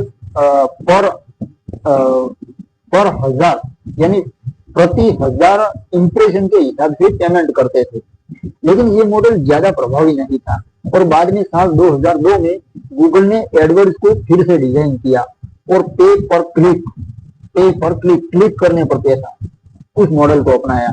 अब एक एडवर्टाइजर सिर्फ तभी पेमेंट करते थे जब कोई उनके एडवर्टाइजमेंट पर क्लिक करता था, और ये एक मास्टर स्ट्रोक था दोस्तों। एडवर्टाइजर को ये मॉडल पसंद आया क्योंकि वे अपने पैसे का सटीक मूल्य देख सकते थे इसमें, और यूजर्स को भी इससे कोई शिकायत नहीं थी क्योंकि एड्स उनके सर्च में मेल खाते थे। तो कोई ऐसा नहीं कि भटकाने वाली चीज नहीं दिखती थी उनको, वो जो सोच रहे हैं वही दिखा रहा था ये। तो इसलिए भटकाऊ, जैसे कोई मिस इन्फॉर्मेशन आती है और ध्यान भटक जाता है, ऐसा नहीं, क्योंकि एड्स उनके सर्च से मेल खाते थे। आखिरकार एडवर्ड्स की सफलता में गूगल की किस्मत बदल गई। कंपनी में पैसों का प्रवाह शुरू हुआ और पहली बार लैरी पेज और सर्गेई ब्रिन ने राहत की सांस ली। लेकिन दोनों यहाँ नहीं रुके। साल 2003 में उन्होंने एडसेंस लॉन्च किया, जो वेबसाइट का जो मालिक था, गूगल पर जो वेबसाइट थी और उसका मालिक था, उसको उनके वेबसाइट या कंटेंट के साथ गूगल के एड्स दिखाने की अनुमति देता था। ये एडसेंस, वो एडवर्ड था, वो एडवर्टाइजर के लिए था। एडसेंस ये वेबसाइट ओनर के लिए था। इससे न सिर्फ गूगल को फायदा हुआ, बल्कि छोटे छोटे वेबसाइट ओनर को भी अपनी साइट से कमाई का एक नया नजरिया मिला। एडसेंस ने इंटरनेट को एक डिजिटल इकोनॉमी में बदल दिया, जहां हर कोई हिस्सा ले सकता था और कमाई कर सकता था, अपनी सर्जन करके नया नया वेबसाइट सर्जन कर सकता था। कुछ भी वीडियो जैसे मैं बनाता हूँ, तो गूगल प्लेक्स में एडवर्ड्स और एडसेंस की सक्सेस का जश्न मनाया गया। उनकी T gift, thanks God it's Friday, T gift का मीनिंग ये होता है। तो वो मीटिंग होती है टी गिफ्ट नाम की, उसको शॉर्ट में टी गिफ्ट कहा जाता है। तो उस मीटिंग में लैरी और सर्गेई ने अपनी टीम के साथ शैंपेन की बोतलें खोली। लैरी ने कहा, हमने न सिर्फ एक बिजनेस मॉडल बनाया, बल्कि हमने एक ऐसी सिस्टम बनाई जो दुनिया को जोड़ती है। यूजर, एडवर्टाइजर और कंटेंट क्रिएटर सबको जोड़ती है। सर्गेई ने हंसते हुए कहा, अब हम बिजली का बिल समय पर चुका सकते हैं। लेकिन इस जश्न के बीच लैरी और सर्गेई जानते थे कि कंपटीशन अभी खत्म नहीं हुई थी। याहू और अन्य सर्च इंजन अब गूगल को गंभीरता से ले रहे थे, और गूगल को अब न सिर्फ अपने सर्च इंजन को बेहतर करना था, बल्कि अपनी विश्व स्तरीय पूरी दुनिया में पहुंच यानी एक्सपेंशन को भी बढ़ावा देना था, एक्सपेंशन भी बढ़ाना था। तो रात के सन्नाटे में जब गूगल प्लेक्स की रोशनी डिम पड़ जाती थी, गूगल मुख्यालय जो है, हेडक्वार्टर गूगल प्लेक्स कहा जाता है, तो वहां पर रात को लाइट डिम, रोशनी डिम पड़ जाती थी। लैरी ने सर्गेई से कहा, हमने पैसा कमा लिया, लेकिन हमारा मिशन अभी अधूरा है। तो सर्गेई ने जवाब दिया, हाँ, अब हम दुनिया को गूगल करेंगे। गूगल प्लेक्स में उनकी बातचीत हंसी में तब्दील हो गई, और उस हंसी में एक ऐसी कंपनी का विश्वास था जो अब सिर्फ सिलिकॉन वैली की नहीं, बल्कि पूरी दुनिया की कंपनी बनने वाली थी। अब दोस्तों 9वां चैप्टर शुरू करते हैं। गूगल ने पूरी दुनिया में पंख फैलाए कैसे, एक्सपेंशन कैसे किया। साल 2002 की शुरुआत में जब मेरा जन्म हुआ था, 18 अप्रैल 2002 को मेरा जन्म हुआ था, तब नहीं 2000 में इर्द गिर्द, लेकिन मेरा जन्म मैं तो बता रहा हूँ। तो गूगल प्लेक्स एक क्रिएटिविटी का केंद्र बन चुका था। एडवर्ड्स और एडसेंस की सक्सेस ने गूगल को आर्थिक रूप से मजबूत कर दिया था, और लैरी पेज व सर्गेई ब्रिन का सपना अब सिलिकॉन वैली की सीमाओं को पार करने को तैयार था। उनका सर्च इंजन अब न सिर्फ अमेरिका में, बल्कि पूरी दुनिया के कोने कोने में लोगों की जुबान पर चढ़ रहा था। लेकिन वैश्विक मंच यानी पूरी दुनिया के प्लेटफॉर्म पर कदम रखने के लिए गूगल को नई भाषाएं, नए कल्चर और नई मुसीबतों को गले लगाने जैसा था।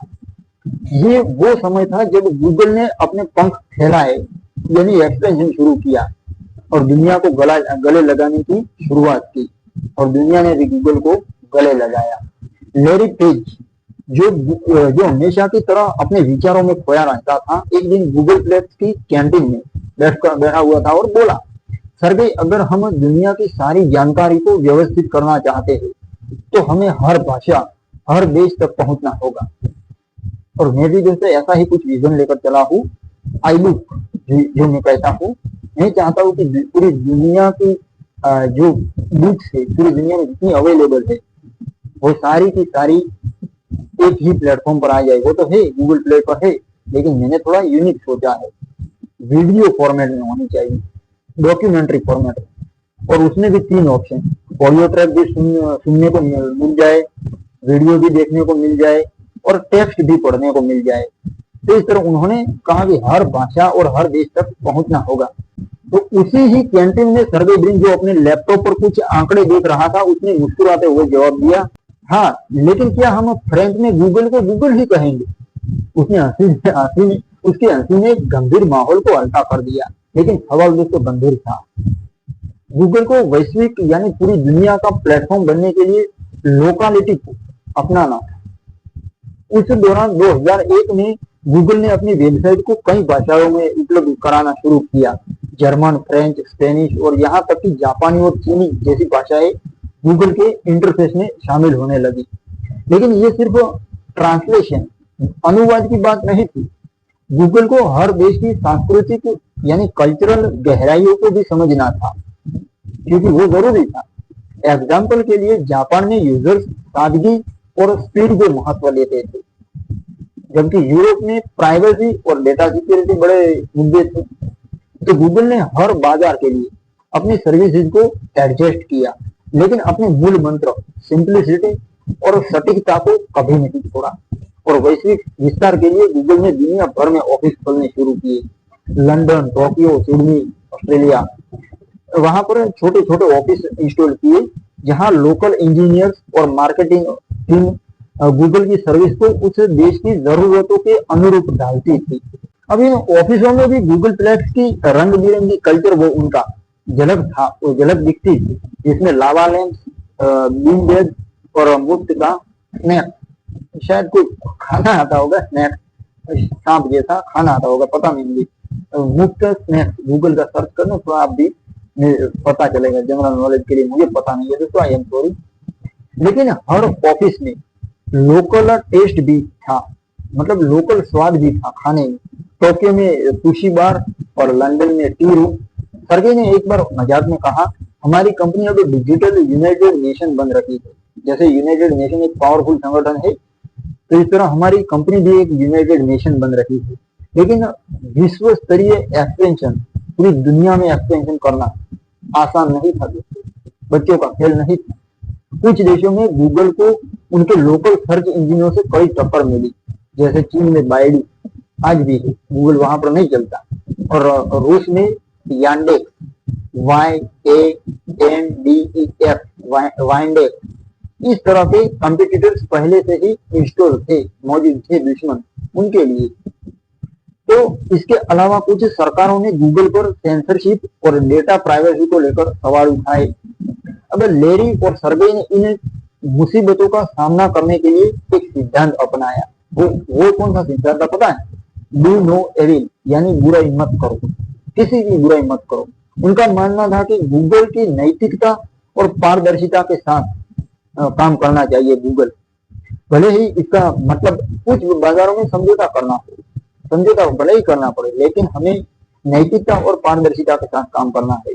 साल 2004 तक गूगल 100 से ज्यादा भाषाओं में उपलब्ध हो गया था दोस्तों, और उसकी सर्विसेज दुनिया के हर महाद्वीप तक पहुंच रही थी। आज तो पूरी दुनिया में गूगल फैला हुआ है, चीन को छोड़कर। तो गूगल ट्रांसलेट जो बाद में लॉन्च हुआ, उसने भाषा की दीवारों को तोड़ने में महत्वपूर्ण दोस्तों योगदान दिया, भूमिका निभाई। इसका रोल बहुत महत्वपूर्ण था भाषा को तोड़ने में, भाषा की दीवारों को तोड़ने में। तो गूगल ट्रांसलेट, इससे क्या हुआ कि गूगल के यूजर्स अब अपनी मातृभाषा में सर्च कर सकते थे, और गूगल उनके लिए दुनिया की सारी जानकारी खोल देता था। यही तो बड़ी बहुत चीज थी। ये एक ऐसी अचीवमेंट थी जिसने गूगल को न सिर्फ एक कंपनी बल्कि एक वैश्विक जन आंदोलन बना दिया दोस्तों, कि गूगल अपनाओ, एडवर्टाइज नहीं करने की जरूरत है, गूगल अपनाओ, इंफॉर्मेशन पाओ। एक रात अपने गूगल प्लेक्स की छत पर लेरी और सर्गेई समय को निहार रहे थे। ऐसा कि सर्गेई, क्या तुमने कभी सोचा था कि हमारा गैराज का वो सपना दुनिया भर में फैल जाएगा? लेरी ने पूछा। तो सर्गेई ने जवाब दिया, लेरी सच कहूं तो मैंने तो बस ये सोचा था कि हमारा सर्च इंजन स्टैनफोर्ड के सर्वर को क्रैश करने से बच जाए। उनकी हंसी रात के अंधकार में मिल गई, और उस हंसी में एक ऐसी कंपनी का आत्मविश्वास था, सेल्फ कॉन्फिडेंस था, जो दुनिया की हर जुबान, हर कल्चर को जोड़ रहा था। लेकिन ये सिर्फ एक अचीवमेंट थी। गूगल का अगला कदम इसे न सिर्फ एक सर्च इंजन बल्कि एक वैश्विक वर्ल्ड वाइड पावर बनाने का था। दोस्तों अब 10वां चैप्टर जानते हैं। उनका आईपीओ भी थोड़ा यूनिक था। गूगल ने अपना आईपीओ नीलामी के जरिए कैसे पेश किया था ये जानते हैं 10वें चैप्टर में। साल 2004 की गर्मियां सिलिकॉन वैली में एक ऐतिहासिक क्षण की साक्षी बनने वाली थी। गूगल जो कभी स्टैनफोर्ड के हॉस्टल और सुसान वॉजस्की के गैरेज में एक छोटा सा सपना था, अब एक वैश्विक यानी पूरी दुनिया की ताकत बन चुका था। गूगल के एडवर्ड्स और एडसेंस की सफलता ने गूगल को आर्थिक रूप से मजबूत किया बेशक, और इसका यूजर फ्रेंडली सर्च इंजन दुनिया भर में लाखों लोगों की जिंदगी का हिस्सा बन गया था। लेकिन लैरी पेज और सर्गेई ब्रिन के लिए ये सिर्फ शुरुआत थी। अब समय था गूगल को नेक्स्ट लेवल पर ले जाने का। फाइनेंस दुनिया के सबसे बड़े प्लेटफॉर्म स्टॉक मार्केट वहां पर उतारने का फैसला करने का था।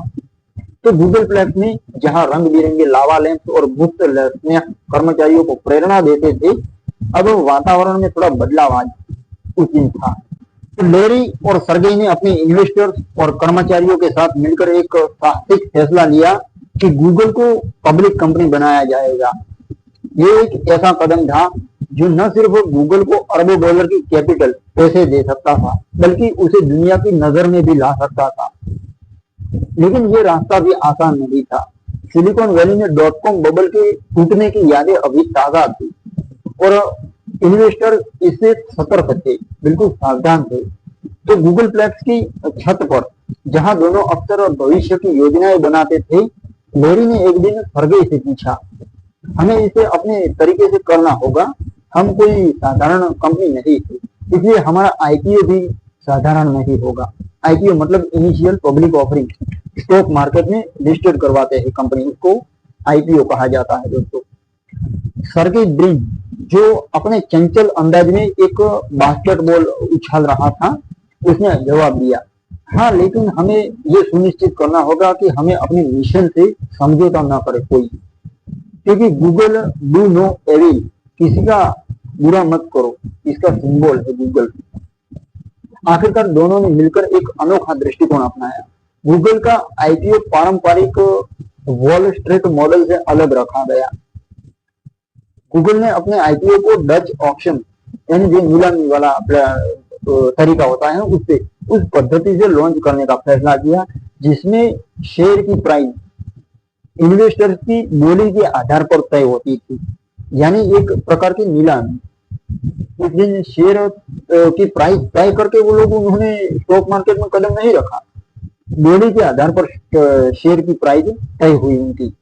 दोस्तों ये भी एक जोखिम भरा कदम था, क्योंकि इससे बड़े इन्वेस्टमेंट बैंकों की शक्ति यानी उनका पावर कम होता था और आम इन्वेस्टर्स को भी मौका मिलता था। लैरी और सर्गेई ने एक संस्थापक पत्र भी जारी किया, फाउंडर्स लेटर भी जारी किया, जिसमें उन्होंने गूगल के मिशन और वैल्यूज को स्पष्ट किया कि हमारे कंपनी के वैल्यूज थे। वैल्यूज मतलब मूल्य, वो पैसों वाला मूल्य नहीं, नियम उसूल हमारे ये थे।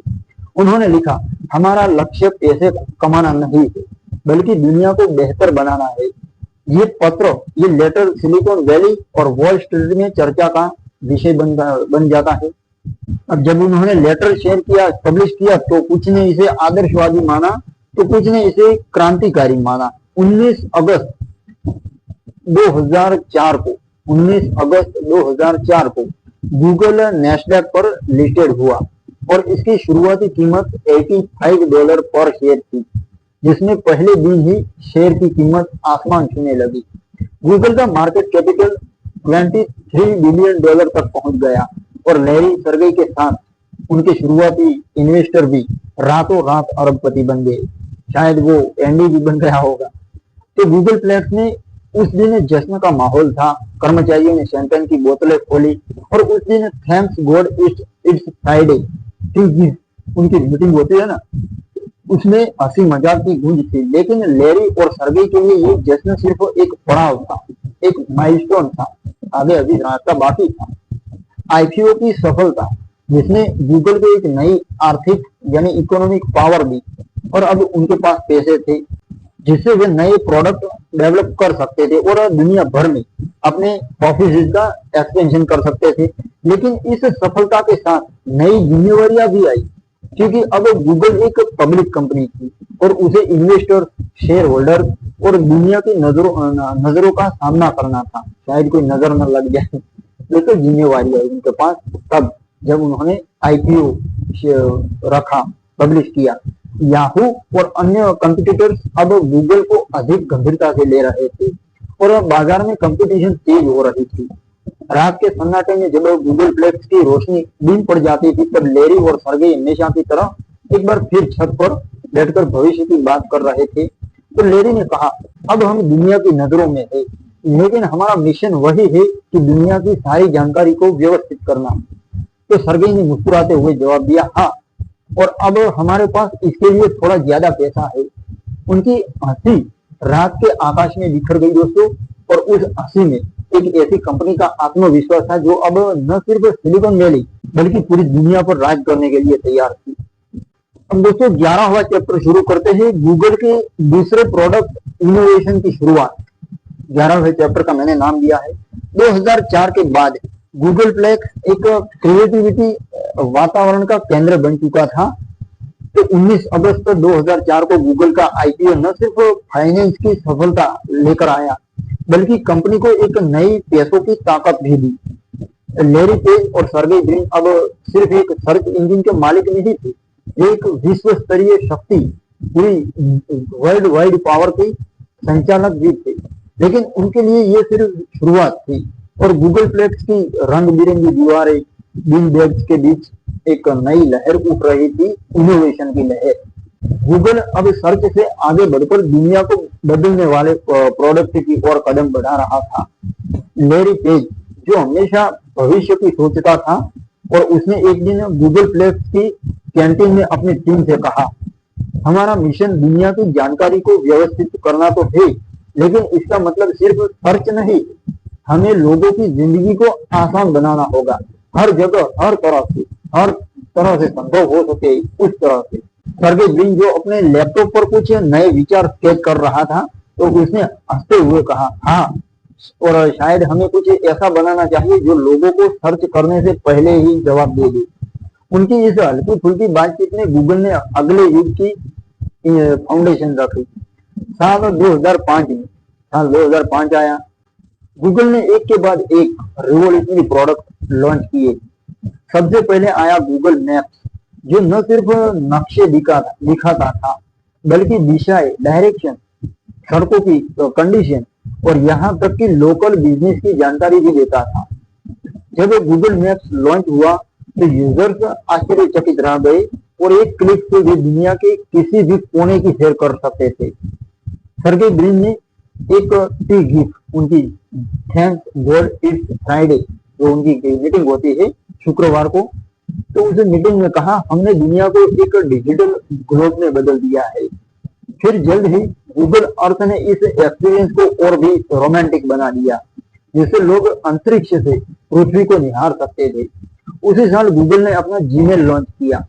उस समय याहू और हॉटमेल जैसे ईमेल प्रोवाइडर कुछ मेगाबाइट स्टोरेज दे रहे थे, लेकिन गूगल ने 1 गीगाबाइट, मेगाबाइट नहीं, गीगाबाइट मुफ्त स्टोरेज की पेशकश की।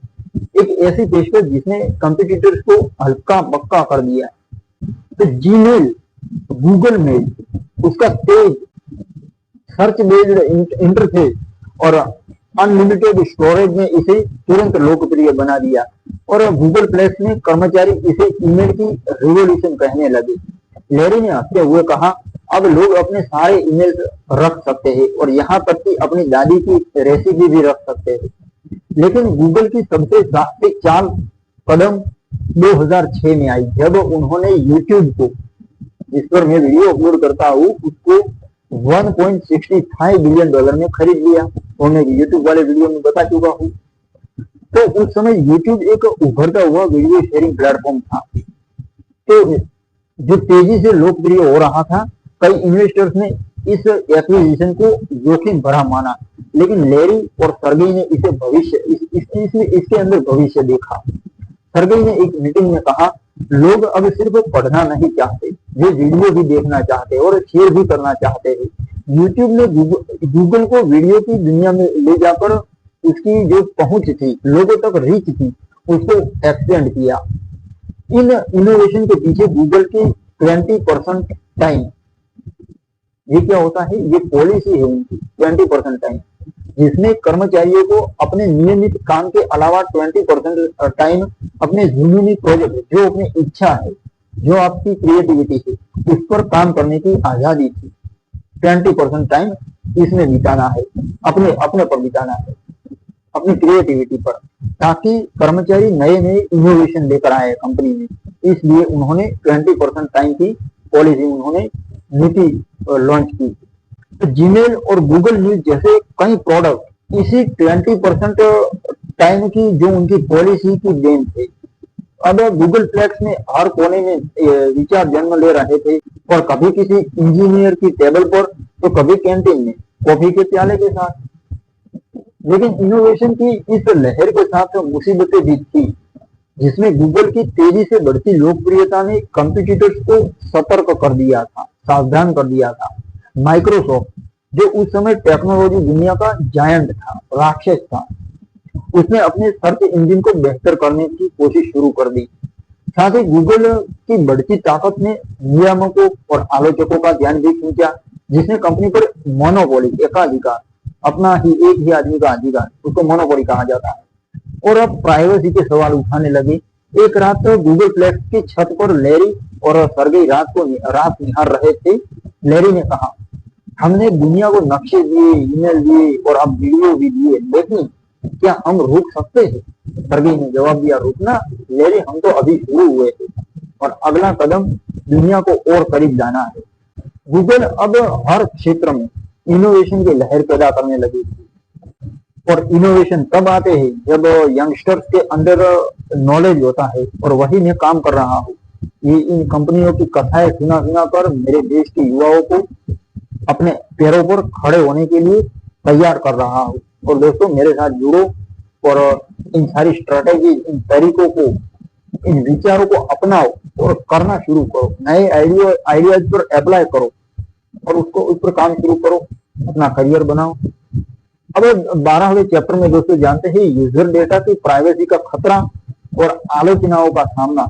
और गूगल, साल 1998 से 2008 तक गूगल एक दुनिया का एक इंटरनेट जायंट बन चुका था। गूगल प्लेक्स की रंग बिरंगी दीवारें और कर्मचारियों की क्रिएटिव एनर्जी दुनिया को बदल रही थी दोस्तों। गूगल मैप, जीमेल और यूट्यूब जैसे प्रोडक्ट कंपनी को सिर्फ एक सर्च इंजन से कहीं आगे ले जा चुके थे। लेकिन जैसे जैसे गूगल का कद बढ़ता गया, वैसे वैसे उसकी चुनौतियां, मुसीबतें भी बढ़ने लगी। दुनिया भर में नियामक यानी सरकारी, आलोचक और कंपटीटर कंपनी गूगल को एक नई नजर से देख रहे थे, कभी प्रशंसा तो कभी संदेह के साथ। लैरी पेज और सर्गेई ब्रिन, उनके लिए ये समय था अपनी कंपनी के मिशन को बचाने का, क्योंकि आलोचनाओं के तूफान का सामना करना था। तो गूगल प्लेक्स की एक थैंक्स गॉड इट्स फ्राइडे, जो जीत नाम की वो उनकी मीटिंग होती है ना, उसमें माहौल हमेशा की तरह यथावत था। कर्मचारी मुफ्त में पिज्जा और सोडा का आनंद ले रहे थे, लेकिन लैरी और सर्गेई की आवाज में एक गंभीरता थी। लैरी ने सबसे पहले भी कहा और सबसे कहा, हमें दुनिया की नजरों में जवाबदेही, जिम्मेवार होना होगा। लोग हमसे प्यार तो करते हैं, लेकिन वे हम पर सवाल भी उठा रहे हैं। सर्गेई ने हंसते हुए उसने भी जोड़ दिया, हाँ, और कुछ लोग सोचते हैं कि हम दुनिया पर कब्जा करना चाहते हैं। सबकी हंसी ने माहौल को बिल्कुल हल्का कर दिया दोस्तों। ये सर्गेई ब्रिन का कमाल था। लेकिन लैरी की बात में दोस्तों गंभीरता थी, उनकी बात सच थी। गूगल पर सबसे बड़ा आरोप था मोनोपोली, एकाधिकार का। संयुक्त राज्य America, United states of America और यूरोप में नियामक गूगल की बाजार हिस्सेदारी पर सवाल उठाने लगे। सर्च इंजन मार्केट में गूगल का 19% से ज्यादा दबदबा था। और आलोचकों का कहना था कि ये गूगल अपने कंपटीटर्स को दबा रहा है, अपनी स्ट्रेटेजी को अपने मनमानी करके। तो माइक्रोसॉफ्ट जो तब अपने सर्च इंजन बिंग को मजबूत करने में जुटा हुआ था, वो भी इंटरनेट में अपना हाथ आजमाने लगा था। उसने गूगल पर मोनोथेइस्ट यानी एकाधिकारवादी, मोनोथेइस्ट यानी एकाधिक मुझे ये थोड़ा शब्द अटपटा लग रहा है, एकाधिकारवादी दोस्तों, मोनोथेइस्ट कहा जाता है इसको इंग्लिश में, और किसी सारी भाषा में बोले तो मोनोपोली। तो एकाधिकारवादी व्यवहार का आरोप लगाया उन्होंने गूगल पर, मोनोथेइस्टवादी यानी एकाधिकारवादी का आरोप लगाया माइक्रोसॉफ्ट ने। तो यूरोपियन यूनियन ने गूगल के खिलाफ इन्वेस्टिगेशन शुरू किया, जिससे ये सवाल था उनको, उसमें सवाल था कि क्या कंपनी अपने सर्च रिजल्ट में अपनी सेवा सर्विसेज को प्रायोरिटी दे रही थी। इसमें ये सवाल था और इसका इन्वेस्टिगेशन कर रहे थे वो लोग यूरोपियन यूनियन में, यूरोप के लिए। अब इसके अलावा प्राइवेसी एक और बड़ा मुद्दा था और गूगल की डेटा स्टोरेज पॉलिसी पर सवाल उठ रहे थे। यूजर डेटा जो एडवर्ड्स और एडिसेंस की रीड था वही अब आलोचकों के निशाने पर था। लोग पूछ रहे थे कि गूगल हमारे बारे में कितना जानता है और वह इस जानकारी का क्या करता है। साल 2007 में गूगल स्ट्रीट व्यू के लॉन्च के बाद प्राइवेसी की चिंताएं और बढ़ गई। कुछ देशों में जैसे जर्मनी के लोगों ने सड़कों पर कैमरे से तस्वीरें लेने पर आपत्ति जताई कि भाई कैमरे से तस्वीरें यहाँ पर मत लो। गूगल स्ट्रीट व्यू वाला वो उन्होंने लॉन्च किया था ना, इसलिए। तब लेरी और सर्गेई ने इन चिंताओं को, इन मुसीबतों को गंभीरता से लिया। उन्होंने अपनी प्राइवेसी पॉलिसी को और पारदर्शी और ट्रांसपेरेंट, कांच जैसा बनाने का वादा किया, लेकिन ये आसान नहीं था दोस्तों। गूगल प्लेक्स ने इन आलोचनाओं का सामना करने के लिए लेरी और सर्गेई ने अपनी टीम को इंस्पायर किया, दबाव नहीं डाला, इंस्पायर किया। लेरी ने एक मीटिंग में कहा कि हमारा मिशन वही है, हम दुनिया को बेहतर बनाना चाहते हैं, लेकिन हमें ये दिखाना होगा कि हम इसे सही तरीके से कर रहे हैं। बाद में गूगल ने नियामकों के साथ सहयोग करना भी शुरू किया और प्राइवेसी पॉलिसी में बदलाव किए। लेकिन सर्गेई ने एक बार मजाक में कहा, शायद हमें एक ऐसा बटन बनाना चाहिए जिसमें गूगल मेरे बारे में सब कुछ भूल जाओ, उसका ऑप्शन होना चाहिए, एक ऐसा भी बटन होना चाहिए। इन चैलेंजेस, इन मुसीबतों के बीच दोस्तों गूगल ने अपने इनोवेशन को रोकने नहीं दिया, और इनोवेशन ही जरूरी थे। हर चीज की प्रगति, हर आदमी की प्रगति के लिए इनोवेशन जरूरी है। और इनोवेटिव कंपनी पर मैं बुक बना रहा हूँ दोस्तों, आई बुक लेकर आ रहा हूँ। अब दोस्तों 2008 में उन्होंने गूगल क्रोम ब्राउजर लॉन्च किया, जो इंटरनेट एक्सप्लोरर और फायरफॉक्स को टक्कर देने के लिए बनाया गया था। अब क्रोम ब्राउजर की ब्राउजिंग स्पीड और सिंपलिसिटी ने इसे तुरंत लोकप्रिय बना दिया, लेकिन इस लॉन्च ने भी आलोचनाएं बटोरी, सुर्खियां बटोरते हैं ना, उसी तरह आलोचनाएं बटोरी। कुछ ने कहा कि गूगल अब हर क्षेत्र में, हर सेक्टर में दबदबा बनाना चाहता है। तब रात के सन्नाटे में गूगल प्लेक्स की छत पर लेरी और सर्गेई फिर से रात के आसमान और समय को निहार रहे थे। लेरी ने पूछा, क्या हम गलत कर रहे हैं सर्गेई? तो सर्गेई ने जवाब दिया, नहीं लेरी, हम तो दुनिया को जोड़ रहे हैं, लेकिन हर बड़ा सपना आलोचनाएं लाता है। हमें बस डू नो एविल, उसको याद रखना है, बुरा नहीं करना है, इसको याद रखना है। उनकी गंभीर बात हल्की हो गई और उस हल्केपन में एक ऐसी कंपनी का विश्वास था जो न सिर्फ आलोचनाओं का सामना कर रही थी उस दौरान, बल्कि हर चुनौती को एक अवसर में तब्दील कर रही थी। गूगल अब सिर्फ एक कंपनी नहीं थी, ये एक वैश्विक विचार था, पूरी दुनिया का एक आइडिया था जो अगले बड़े कदम की ओर बढ़ रहा था। अब दोस्तों 13वां चैप्टर शुरू करते हैं। 15 चैप्टर की बुक है और 13वां चैप्टर एंड्रॉइड ओएस यानी एंड्रॉइड ऑपरेटिंग सिस्टम, जो हमारे ज्यादातर फोन में यूज होती, उसके सहारे गूगल हर इंसान की जेब में कैसे पहुंच गया। एंड्रॉइड ऑपरेटिंग सिस्टम के सहारे, क्योंकि उसमें एंड्रॉइड अगर आप यूज करते हो तो उसमें गूगल डिफॉल्ट इंस्टॉल होता है, इसके सहारे वो हर जेब में पहुंच गया। साल 2010 तक, जब मैं 8 साल का था, तब गूगल एक ऐसी शक्ति बन चुका था जिसकी बातें दुनिया में हर कोने में सुनाई दे रही थी। गूगल प्लेक्स की रंग बिरंगी दीवारों और कर्मचारियों की क्रिएटिव एनर्जी ने सर्च इंजन, जीमेल, मैप्स और यूट्यूब जैसे प्रोडक्ट के साथ दुनिया को बदल दिया था। फिर भी लेरी पेज और सर्गेई ब्रिन के लिए ये सब पर्याप्त नहीं था और उनकी नजर अब एक नई दुनिया पर थी, मोबाइल की दुनिया। 2007 में एप्पल ने अपना आईफोन लॉन्च किया। साल 2010 तक स्मार्टफोन रिवॉल्यूशन की शुरुआत हो चुकी थी एप्पल के बाद, और गूगल इस रिवॉल्यूशन में भी पीछे नहीं रहना चाहता था। ये वह समय था जब गूगल ने एक साहसिक दांव खेला एंड्रॉइड का। गूगल प्लेक्स की एक गिफ्ट वो अब इंट्रोड्यूस करने की कोई जरूरत नहीं है। उस मीटिंग में लेरी ने अपनी टीम से कहा, मोबाइल भविष्य है और अगर हम दुनिया की जानकारी को हर किसी तक पहुंचाना चाहते हैं तो हमें लोगों की जेब में जगह बनानी होगी। अब सर्गेई, जो हमेशा की तरह कुछ नया सोचता रहता था, उसने हंसते हुए जोड़ा, हाँ, और हमें ये सुनिश्चित करना होगा कि लोग अपने फोन पर सिर्फ कैंडी क्रश न खेले। उनकी हंसी ने माहौल को हल्का किया, लेकिन उनका मिशन दोस्तों गंभीर था।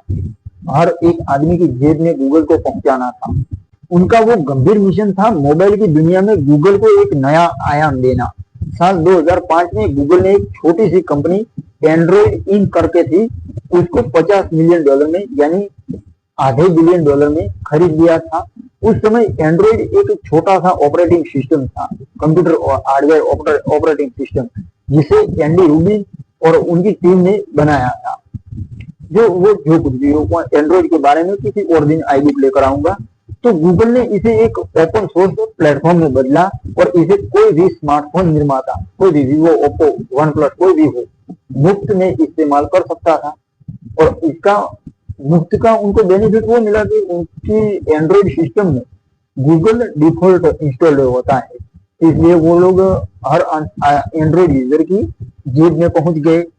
ये एक मास्टर स्ट्रोक था, इसको मास्टर स्ट्रोक कहा जाता है।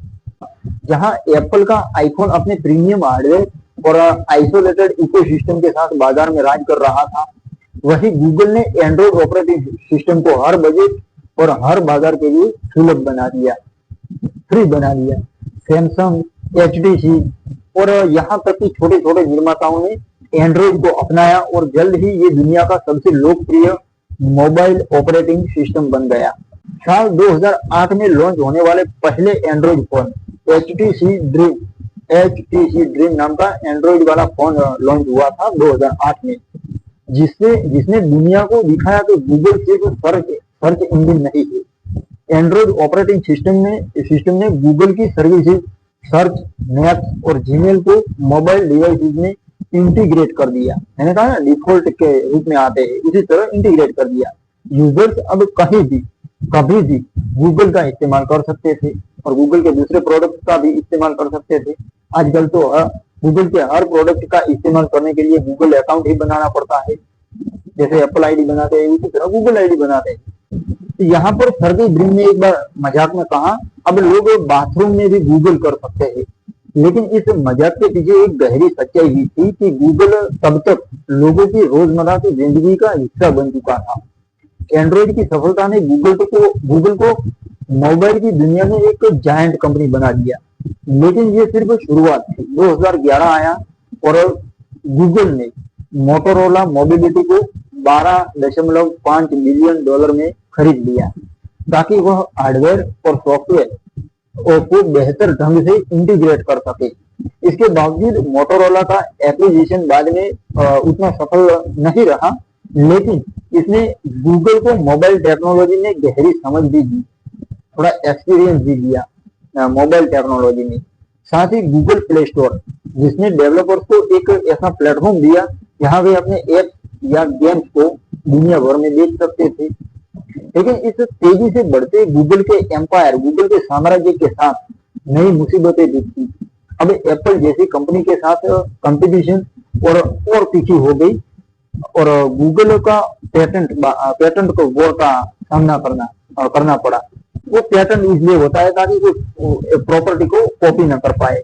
इसके अलावा एंड्रॉइड की ओपन सोर्स स्वरूप ने, ओपन सोर्स जो उनका फॉर्मेट था, उसने सिक्योरिटी और क्वालिटी कंट्रोल की समस्याएं पैदा की।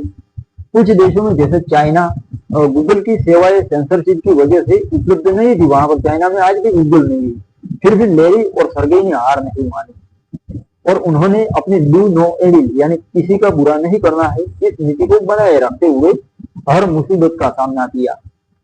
रात के सन्नाटे में हमेशा की तरह गूगल प्लेक्स की छत पर, गूगल का हेडक्वार्टर जो है गूगल प्लेक्स बिल्डिंग कहा जाता है इसको, वहां पर लेरी और सर्गेई एक बार फिर रात के माहौल को निहार रहे थे।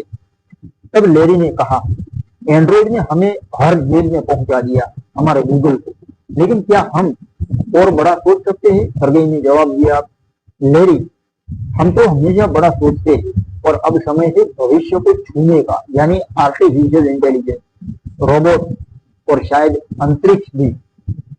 गूगल अंतरिक्ष में भी जाना चाहता है, आप सोचो। अब दोस्तों 14वें चैप्टर में जानते हैं गूगल के फ्यूचरिस्टिक प्रोडक्ट और अल्फाबेट के साथ पुनर्गठन गूगल का कैसे हुआ। तो साल 2012 तक गूगल एक ऐसी ताकत बन चुका था जिसने न सिर्फ इंटरनेट बल्कि मोबाइल की दुनिया को भी अपने रंग में रंग दिया था। गूगल प्लेक्स की क्रिएटिव कल्चर उनका अब विश्व स्तर पर पहुंच रहा था और एंड्रॉइड, गूगल मैप, जीमेल और यूट्यूब जैसा मुख्य प्रोडक्ट उनके, जिसने कंपनी को हर घर का हिस्सा बना दिया था। लेकिन लैरी पेज और सर्गेई ब्रिन के लिए ये सिर्फ एक पड़ाव था, एक माइलस्टोन था, आगे का रास्ता अभी भी बाकी था। उनकी नजर अब भविष्य पर थी, एक ऐसी दुनिया पर जहां टेक्नोलॉजी न सिर्फ जानकारी दे बल्कि मानवता को नई ऊंचाइयों तक ले जाए। यहीं से गूगल ने अपने सबसे साहसिक कदम उठाए जिन्होंने गूगल के भविष्य की फाउंडेशन रखी। अब गूगल प्लेक्स में एक नई ऊर्जा थी।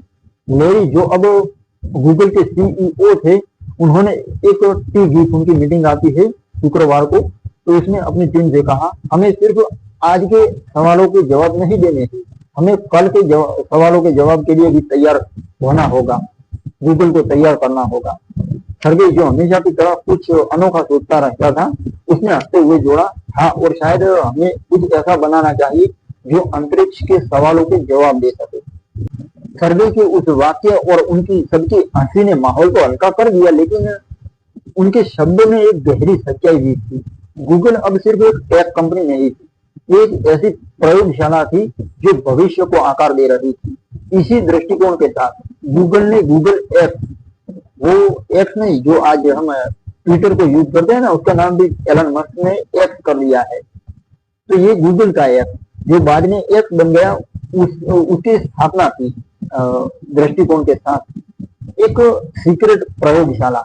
ये जो गूगल एक्स है, ये एक सीक्रेट प्रयोगशाला थी जहां मूनशॉट प्रोजेक्ट्स पर काम होता था।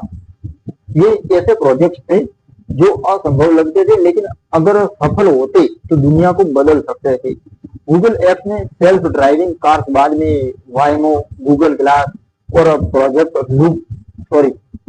लून जैसे प्रोजेक्ट शुरू किए। प्रोजेक्ट लून, इसका मैं उल्लेख करता हूँ, उसका विचार था गुब्बारों के जरिए दूर दराज के इलाकों में इंटरनेट पहुंचाना। जब लैरी ने इस विचार को अपनी टीम के सामने रखा तो कुछ इंजीनियर्स ने हंसते हुए कहा, क्या हम अब मौसम विज्ञानी बन रहे हैं? लेकिन लैरी का जवाब था, नहीं, हम दुनिया को जोड़ रहे हैं।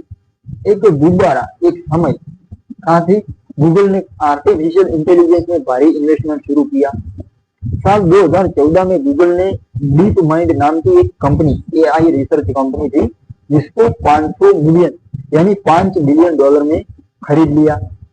अब डीप माइंड, उसकी यूट्यूब को भी खरीदा, डीप माइंड को भी खरीदा। इस तरह उन्होंने जो बड़े बड़े, उनको लगता है ना कि ये बड़ी मछली बनने वाली है, तो उसका शिकार कर लेते थे। अब डीप माइंड की जो